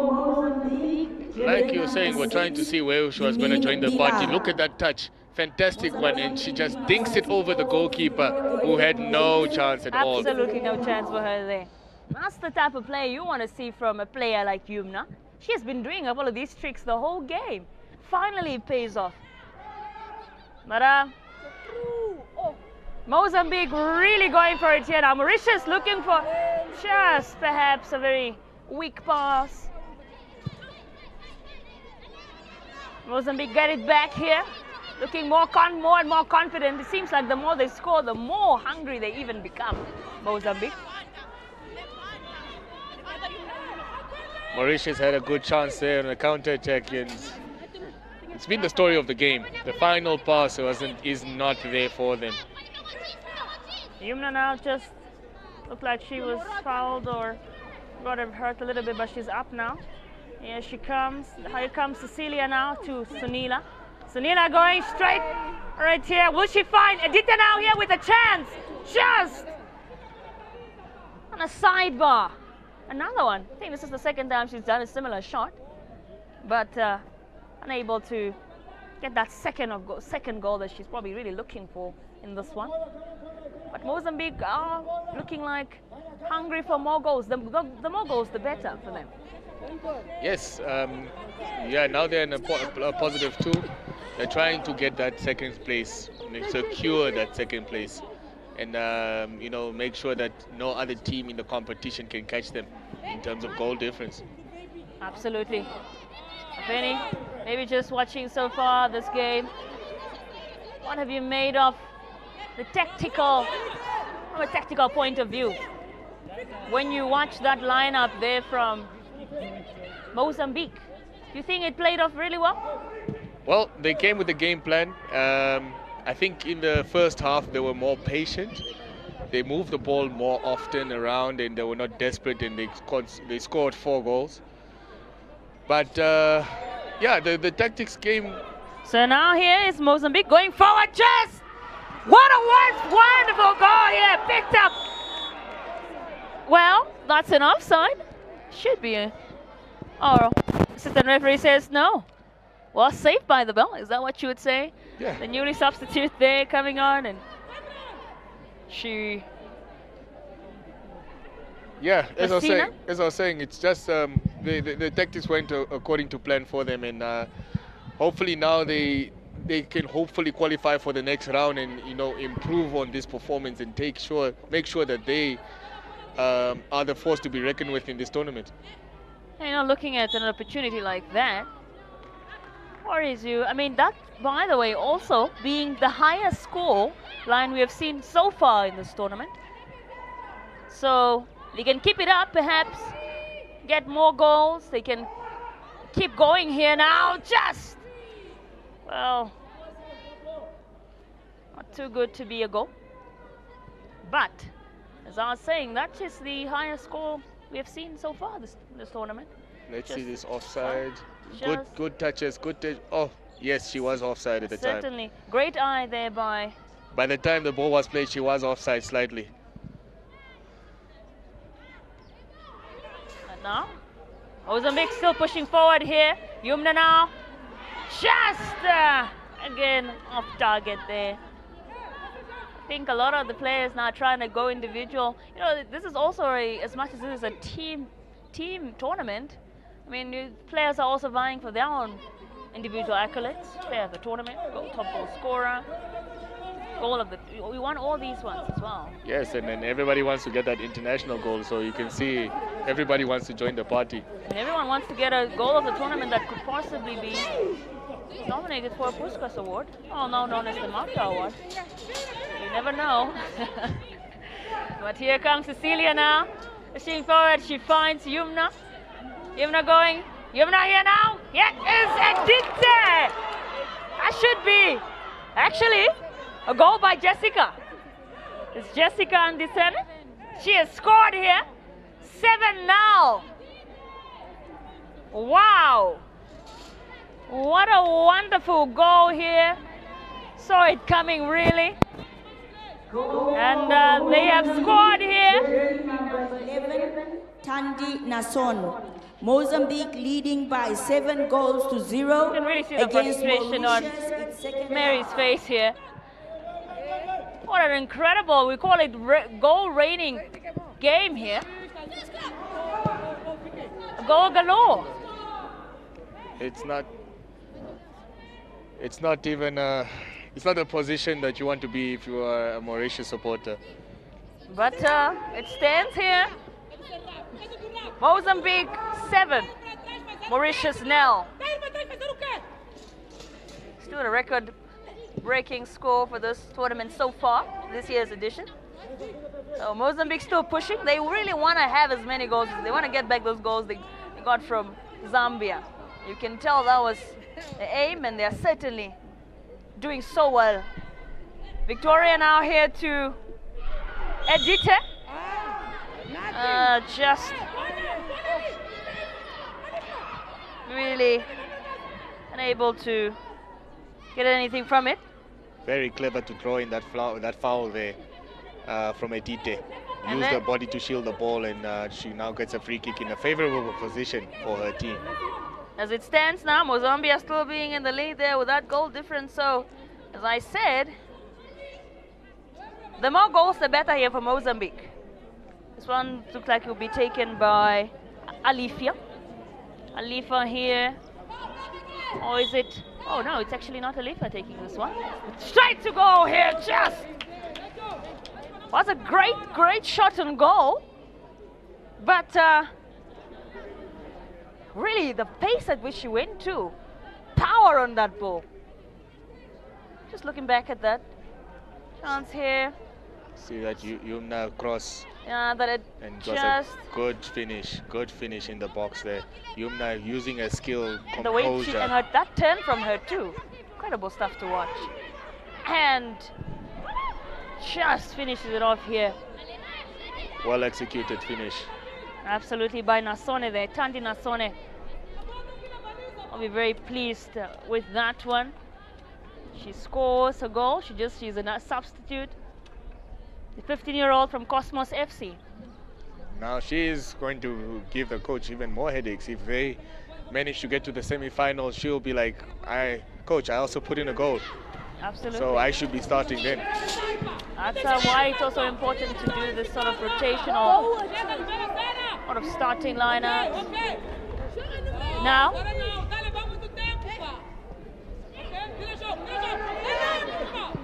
highest scoring goal here we're so far in this tournament, day 3 of the Under-17 COSAFA Girls Championship. We saw that 4-0 there from Zambia against this very side, Mozambique. That we also saw yesterday's fixture there, a 6. Malawi also getting that win against Comoros.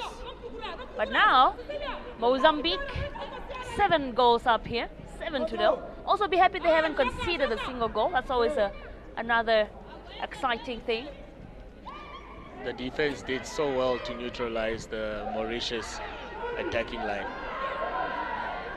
Here comes, very looking dangerous here for Mozambique, going forward. But unfortunately here, just was a great chance for Jessica Ndisene. But she's unable to really get anything out of that one. Jessica Ndisene there, one of the substitutes, having a good game so far. You're really seeing her. That's good. Yes, they're just gelling in, looking like they're picking up the pace from what their teammates did before. And Sunila there with that crossing. He was not able to pick up Yumna, but here now comes Sunila again. This is a great chance for Mozambique here. It's fallen to Victoria. Another penalty shout not given. I think really, I can imagine how Coach Julia Fumo is feeling. She must be, especially for a coach. You being a coach yourself. Yes. How frustrating is that one, very frustrating. Very frustrating, the fact that we have so many penalty shouts we're not getting, and it's not going our way. But you're not complaining if you're 7-0 ahead. Absolutely here. 78 minutes gone in this one. You can still make your way to the stadium. We've still got minutes left to this one. But also later on, Zimbabwe taking on Botswana. We've got a player down. This is not the first time we've seen the captain. Jade looks, could also be tactical perhaps. She looks like she's in a lot of pain. They have been tired. They need a break. They need a break. If it is a tactical thing, they need a break. They need to slow things down, because the onslaught from Mozambique it's been non-stop. That's actually, my apologies, not the captain. That's Amanse, who has been absolutely fantastic. Definitely one of the standout players in terms of the defense for Mauritius, if not the best one. Of course.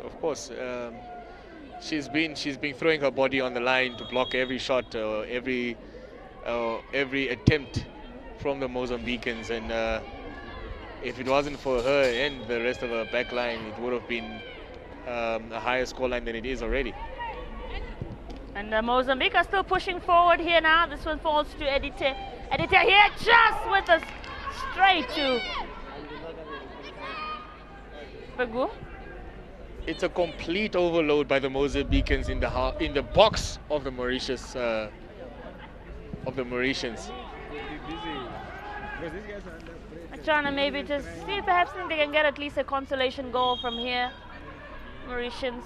Oh, a bit hard done by there. Didn't look like a foul. And I wouldn't be happy as well if I was Problem is she if really, I was a Mauritian player. I think then, but there's no one then to. Was she gonna go for it one-on-one? Probably. Looks like they have the ability to do that. I mean, they are very fast, Mauritians. Just perhaps the cohesion being the problem. Now here, this cross for. This is Jessica. Jessica now here to Victoria, and here comes the good chance here for just slightly unable to get anything of it, but it is a good block. Mozambique. Jersey number 2, Abilia Armans, and on goes jersey number 14, Marie Marianne. Here you have it. Abilia Armans there coming on, another Armans coming onto the field. She is a 15-year-old MCB Academy player.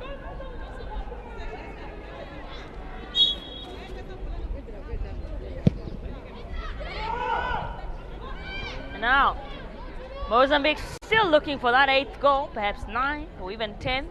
We'll see how far they can go. But the point is, they are still looking for goals here. And now, this is Yumna. Yumna going for it. Just all blocked by Mauritian. And now Cecilia, or rather Yumna here, saw it, but I think she just let it be because she could see that would be certainly a throw-in. And it's just a confirmation of that substitution there. Apelia, Amans, going off. It's a big blow for the Mauritius defense because she has been very much solid in this game. Maybe it could have also been just a thing of resting her, seeing how pivotal she is. They will be needing her in that game against Zambia for sure. And now here, an opportunity to, once again, just off target there. Maybe Aman's really being a good player. If they will need her in that Zambia game, resting her. Of course, they need everything, including a brick wall when they go and play Zambia. So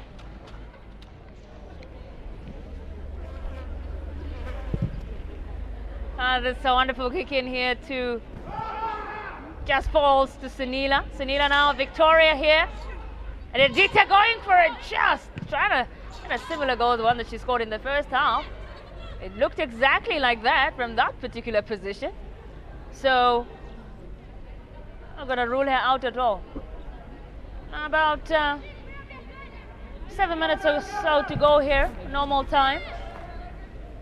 And it is Mozambique with the upper hand in this encounter, leading 7-0 here at the Haya Gengop Stadium.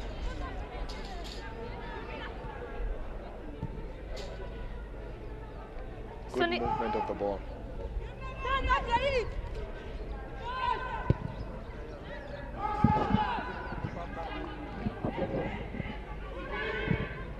That's a beautiful shot there by Victoria. Victoria has been showing her skills and has been really a big menace to this defense. And it's such a shame that she only has that one goal. She surely deserves more. But she has also played a part in those goals that have been scored. And setting up a set piece, assisting. And now Aditya coming just. Her vision is incredible, I must say. She's trying to replicate. To get nominated 3 times for the Puskas Award. Because she's absolutely getting these wonderful shots in. Just more substitutes coming here, definitely trying to rotate the players. Up next there will be, I think this is our last game of the group stage, Mozambique. It will be Mauritius facing Zambia, so probably preparing themselves if they make it to the semi-final. We've got some substitution here coming on. We were just looking at, should have been Yolanda Zavale who came on there. Now here comes, it's a goal again here. That's a wonderful. It looks like two players kicked it, eh? And it's wonderful because all these goals are really worth goal of the tournament. That's a goal coming in there from Jessica Andisene. Jessica Andisene just recently substituted on here, and she has scored the 8th goal here. She has scored the 8th goal here for Mozambique. Wonderful strike there from Jessica Andisane. Jessica Andisane being 15 years of age, plays for Tete. And Mozambique are having a feast here. Turning out to be a feast for sure. And we'll be feeling very comfortable, very secure, confident.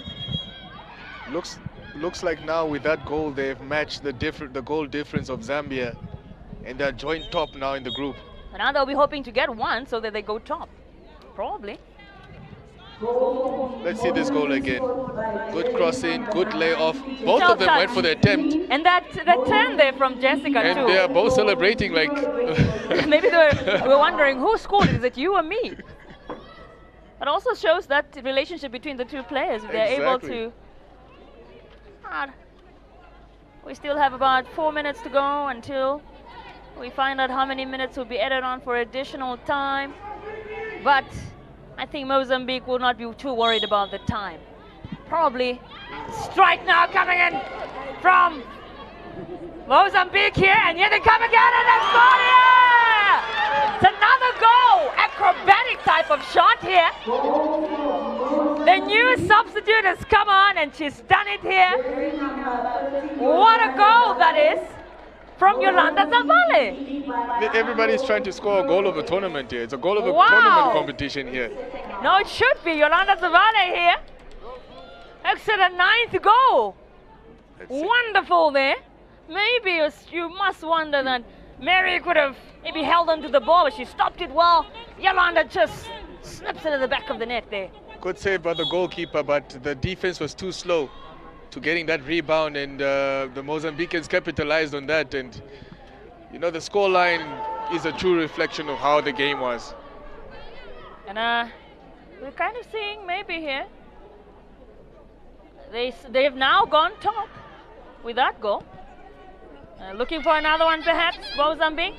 Mauritius have got it here now. Trying to get some sort of consolation goal now. I guess with that goal now, they are now technically the leading goal difference scorers in the group. And just that attempt there by Mozambique, that header, just failing to be on target. But wow, I mean, if any of these goals, I can't even look at one and say, you sort of can't get a break to keep saying wow. You just keep saying wow, but the goals are incredible. Quite speechless here, eh? We expected more of a tighter game, not 9 goals, but Mozambique obviously came in with a game plan and they're executing it very, very well. I mean, these players as young as 13, you're thinking 14-year-olds, 15-year-olds, with these type of shots. By the time they are in their 20s, my goodness. It all comes down to the preparation, eh? You know, they prepared for long for this tournament, and you can see that these guys are now, or the ladies are now proper, and they are ready for whatever challenge they have in front of them. And you can also tell they have such good relationships here with each other in terms of just how they work well, cooperating very well, that relationship in the field.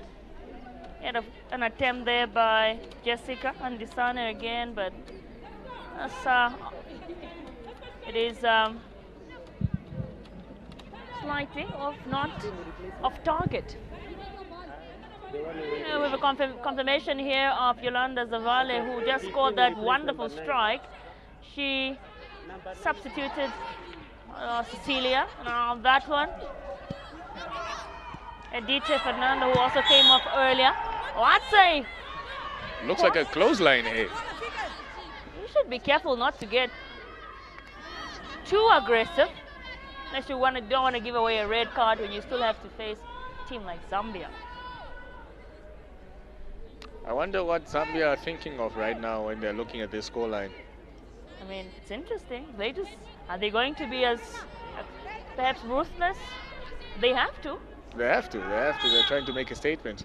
And now, here comes Mozambique there. That was from Umna. She just unable to, rather Jessica and Disene there, just unable to really get anything of it. How do you think Mary is feeling, the goalkeeper? I mean, so many emotions he's probably dealing with right now, frustration. I'll be very frustrated if I was her, because she started off the game very, very well. And the goals they conceded was a bit poor. And now here this pass into Yumna here, picks up very well to... But that's what about happening to go! My goodness, it is raining goals here at the Hage Geingob Stadium. Jessica Disene scores again. She's done a double here in less than 10 minutes. Double figures we are seeing here in this encounter. And 5 minutes have been added on, perhaps we can get 2 more. Not sure about the celebration though, but the goal has been fantastic. It was very good, well executed to the wings, good crossing, good header, fantastic team goal. Now they are doing so many substitutions here. Lamis, Jack came on here, the midfielder. But wow, we are really seeing some wonderful stuff here. And still pushing forward Mozambique, showing no mercy. And you know, Jessica should be finding some of the... just getting into the box here. Jessica still going for it. Oh well, still have got a chance here. And here comes just all blocked here. Could have been another dangerous encounter. They are still pushing. I think almost now nearly half of the squad that started off have been substituted off. They're just trying to probably take a rest, take a breather. Don't have to do too much, you know. Turn 10-0 up, so why would you need to put that much pressure? Yumna is still on though. What a turn, what a cross, and fantastic header there. Oh. To make it 10. As I said, not sure about the celebration. They could be working on those ones, but they'll take 10-0. I mean, if I am scoring 10, I'll also be dancing weird as well. I mean, you could do a backflip. Yes. Perhaps. We saw a couple from one of the players from Malawi yesterday. That's how they celebrate, and I said, whoa, Sam Kerr type of content we witnessed. Yes. But now, Mozambique still looking for an 11th goal. Mauritius unable to really... It's starting to feel like Mauritius are playing as if they have a player off or so, a red card or something. Maybe that's just how good Mozambique are playing. Victoria here going for it. Victoria. Oh, Victoria is still on here. She's got it in. Just should be perhaps an offside, but Jessica. Fantastic. She timed it. There was a player playing on. A hat-trick here for Jessica. Andisane came on a few moments ago. And there was perhaps a shot for an offside there, but well. Looked like she was slightly on actually. There, she was not offside. Oh, no, she is onside actually. And she has tripled the lead, or rather tripled her. Good pass, good finish. That takes that goal difference now to 7, +7. Penny, the only thing now you'll probably be wondering is who. If I had to ask you who's your player of the tournament of this match, will you be able to say? Because everybody has been really such a team effort. It's such a shame. I think my player of the match would be Victoria. Yeah, she's been involved in everything. There comes another opportunity here for Mozambique. They are now scrambling here, the Mauritian defenders, just trying to keep it out as much as possible. And Mary Buell will be very, very relieved with that one. I think Victoria would be my woman of the match. Here she's been everywhere. She's been involved in goals, she's scored goals, and it's between her and Yumna. Absolutely. They have had such a stellar game. Really put in the work. Also the versatility there from them. They were everywhere. Yumna now coming forward. Perhaps she got her goal as well, so I think I'll be happy with that. And it is now 95 minutes gone, so anytime soon we'll be hearing that final whistle from the referee.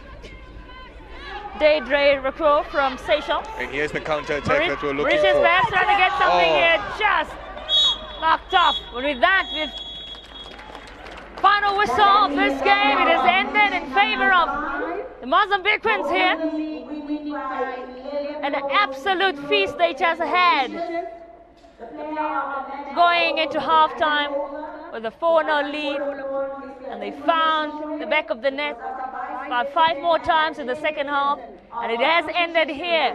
Mozambique 11, Mauritius 0. What a game, Hafeni. What a game by the Mozambicans, and the player of the match is Sunila.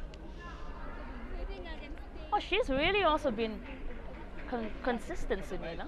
Yes, I mean, just because she came off, we probably forgotten about her, but she's been excellent in the entire game. But it has ended here in an absolute feast for Mozambique, 11-0. We'll be hearing now from player of the tournament, or rather, perhaps I'm predicting for her player of the tournament, but a player of this match. Also, do stay tuned for your post-match analysis. But from myself here, Vishal Shapange, and joined by the lovely Afeni Deitunga. You were watching that encounter there between Mauritius and Mozambique, and they have concluded here. There's a substitute. Getting a hat-trick ball as a substitute, eh? Absolutely. Jessica. Incredible. In 15 minutes or so she scored that. We have ended here.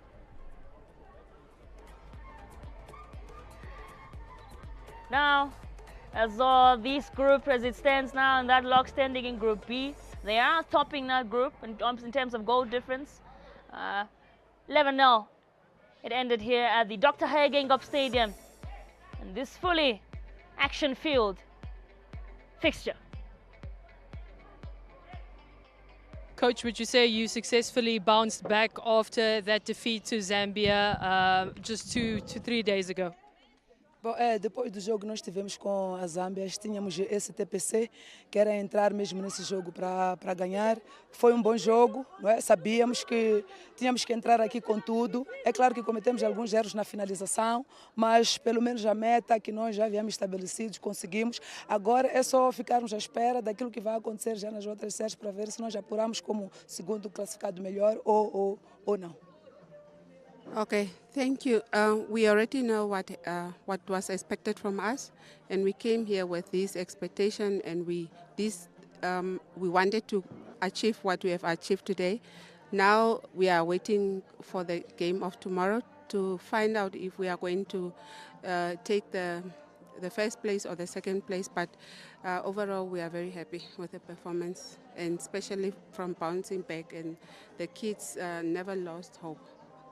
Coach, maybe just talk to us about your players and how easy is it for you to coach having players like such that are taking match balls and producing the type of quality of play they are producing?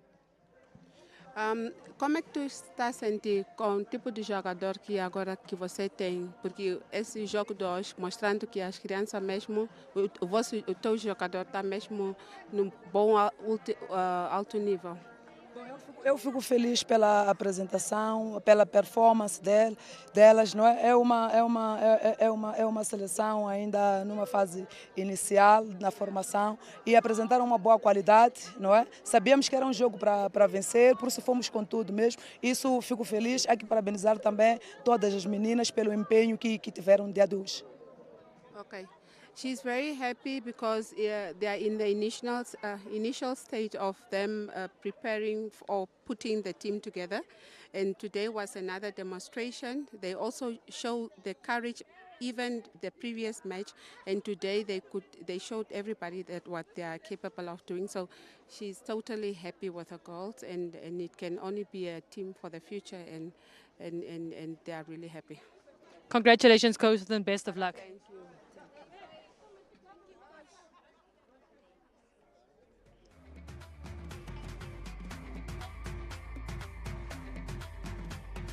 Coach, unfortunate loss there for your team. A hard day in the office. Talk to us about what you think went wrong on the day today.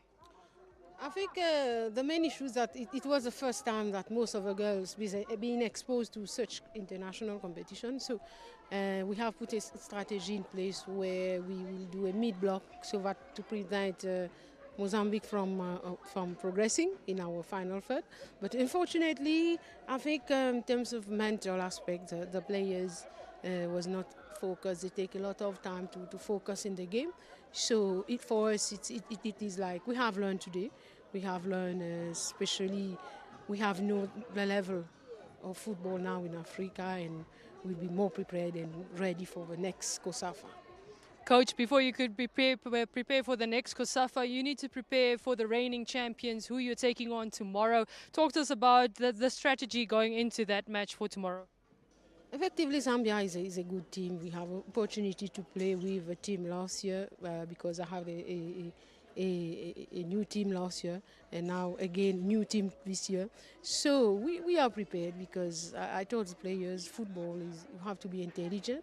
So we have seen as per their game what are the strategies that we can do, because when you see the match today, some of them were scored in set pieces that we must try to avoid doing fouls in our zone. So for me, I'm ready. Nothing is impossible, and it will be again a good platform for the players to expose to more higher level. Thank you. Best of luck tomorrow, coach. Thank you.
Coach Julia reiterating that mission is accomplished for Mozambique after 11-0 win over Mauritius. And what an enticing game. I'm going to start with Madam Dramatic here.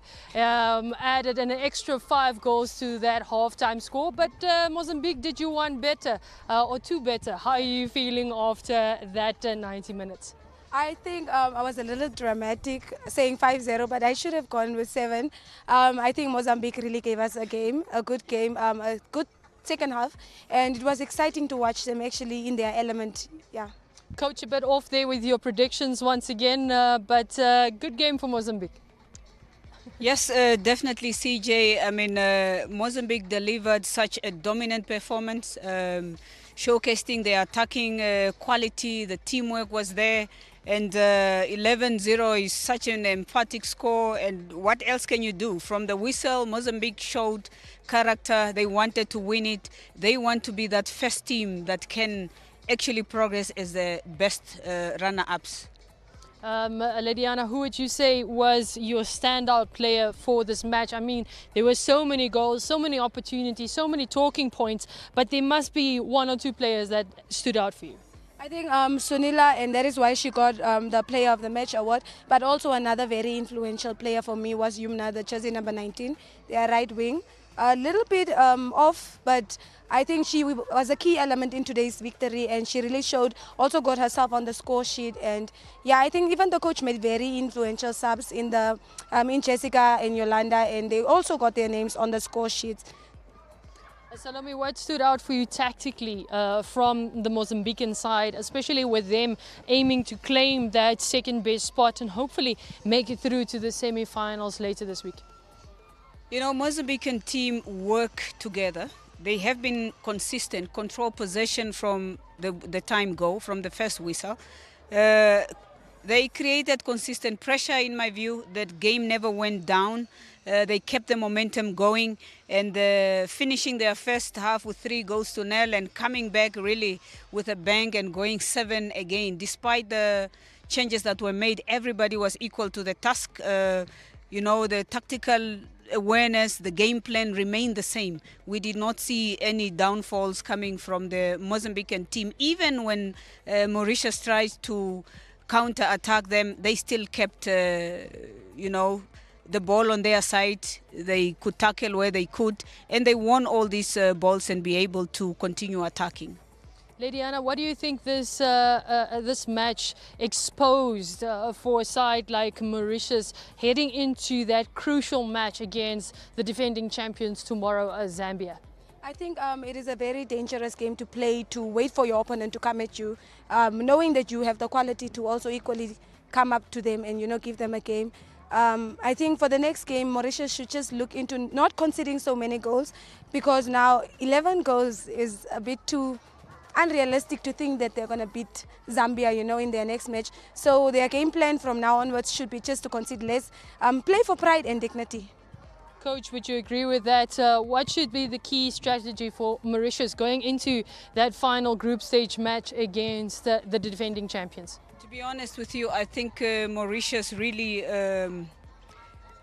despite the scoreline, from my point of view, I feel the girls really display incredible hearts. They showed determination. Goalkeeper was visibly emotional during halftime. I went over and I could see her, you know, shed some tears. But even that, it was renewed energy for her to get into the second half. And even under that pressure of Mozambique, the team never gave up. They showed true team spirit. They played with hearts. And for me, a team that is losing with 11 goals didn't even think of game tactics to lay down and waste time, but they kept going. And for me, that is very key. Is for the next team such as Zambia that is coming in to say, look, they've already gone down 11 goals. We know we're going to win and just put this game to bed and be the team that qualify. Can we also respect them with the score line that we are going to score? Because their willingness to continue playing and to play fair football, if it was up to me, I would give them the fair play team of the tournament.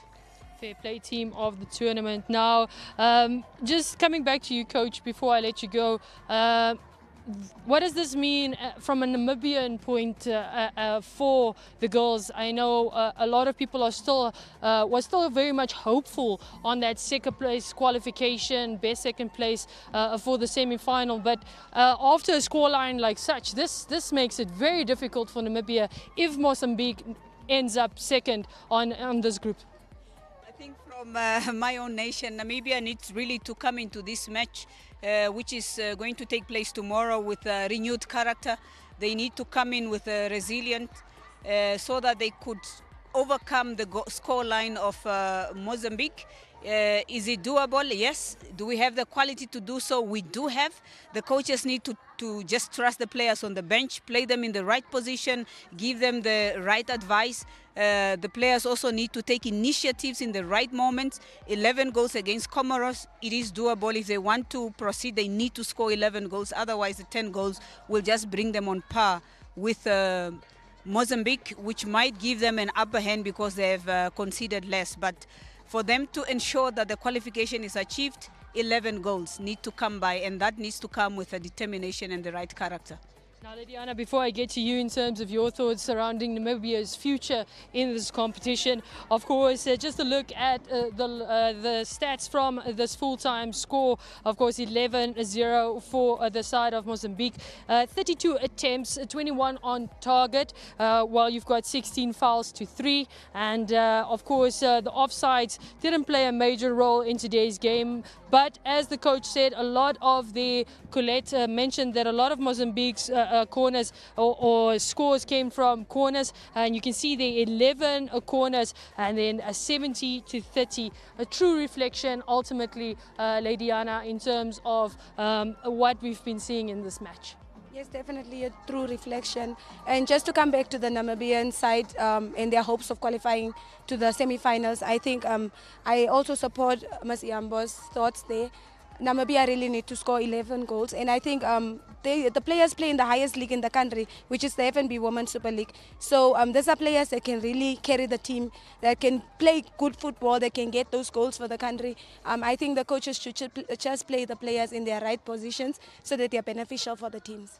Now, as the log standing is on the screen, we can see that Mozambique just took the lead, of course, for Group B as they toppled the table in terms of that score line that they had. 7 points goal difference for them now, so they're in a positive from that negative earlier on. And Zambia in the second spot on 3 points. So all to play for Zambia for tomorrow. So, Coach, is the pressure on, and on who's the pressure, would you say? I mean, definitely Zambia would have been here. I trust that they are here. They have scouted. They came to analyze this match. Despite that, here we are online. It's accessible everywhere. Definitely no pressure on Zambia at all. They know their game. They know their quality. They are playing against a team that just lost 11. It is doable, and they will go all out and do it. All they need is 3 points. They do not need to score massive goals, because for them to qualify only needs a win. There you have it. Thank you so much, ladies, for joining me on the touchline for this game number 5, day 3. It's been an absolute pleasure to have you guys, and we're looking forward to the rest of the tournament. Thank you for having us. Thank you. There you have it, of course, game 5, day 3, done and dusted. But don't move your feet. We're going for a short break, and then we'll be back with game number 6. Botswana takes on neighbor Zimbabwe, and what a fixture it promises to be. Of course, loads of action in Group C to look forward to. So make sure you catch us as from 2:30 to make sure that you are updated on what to expect for that match.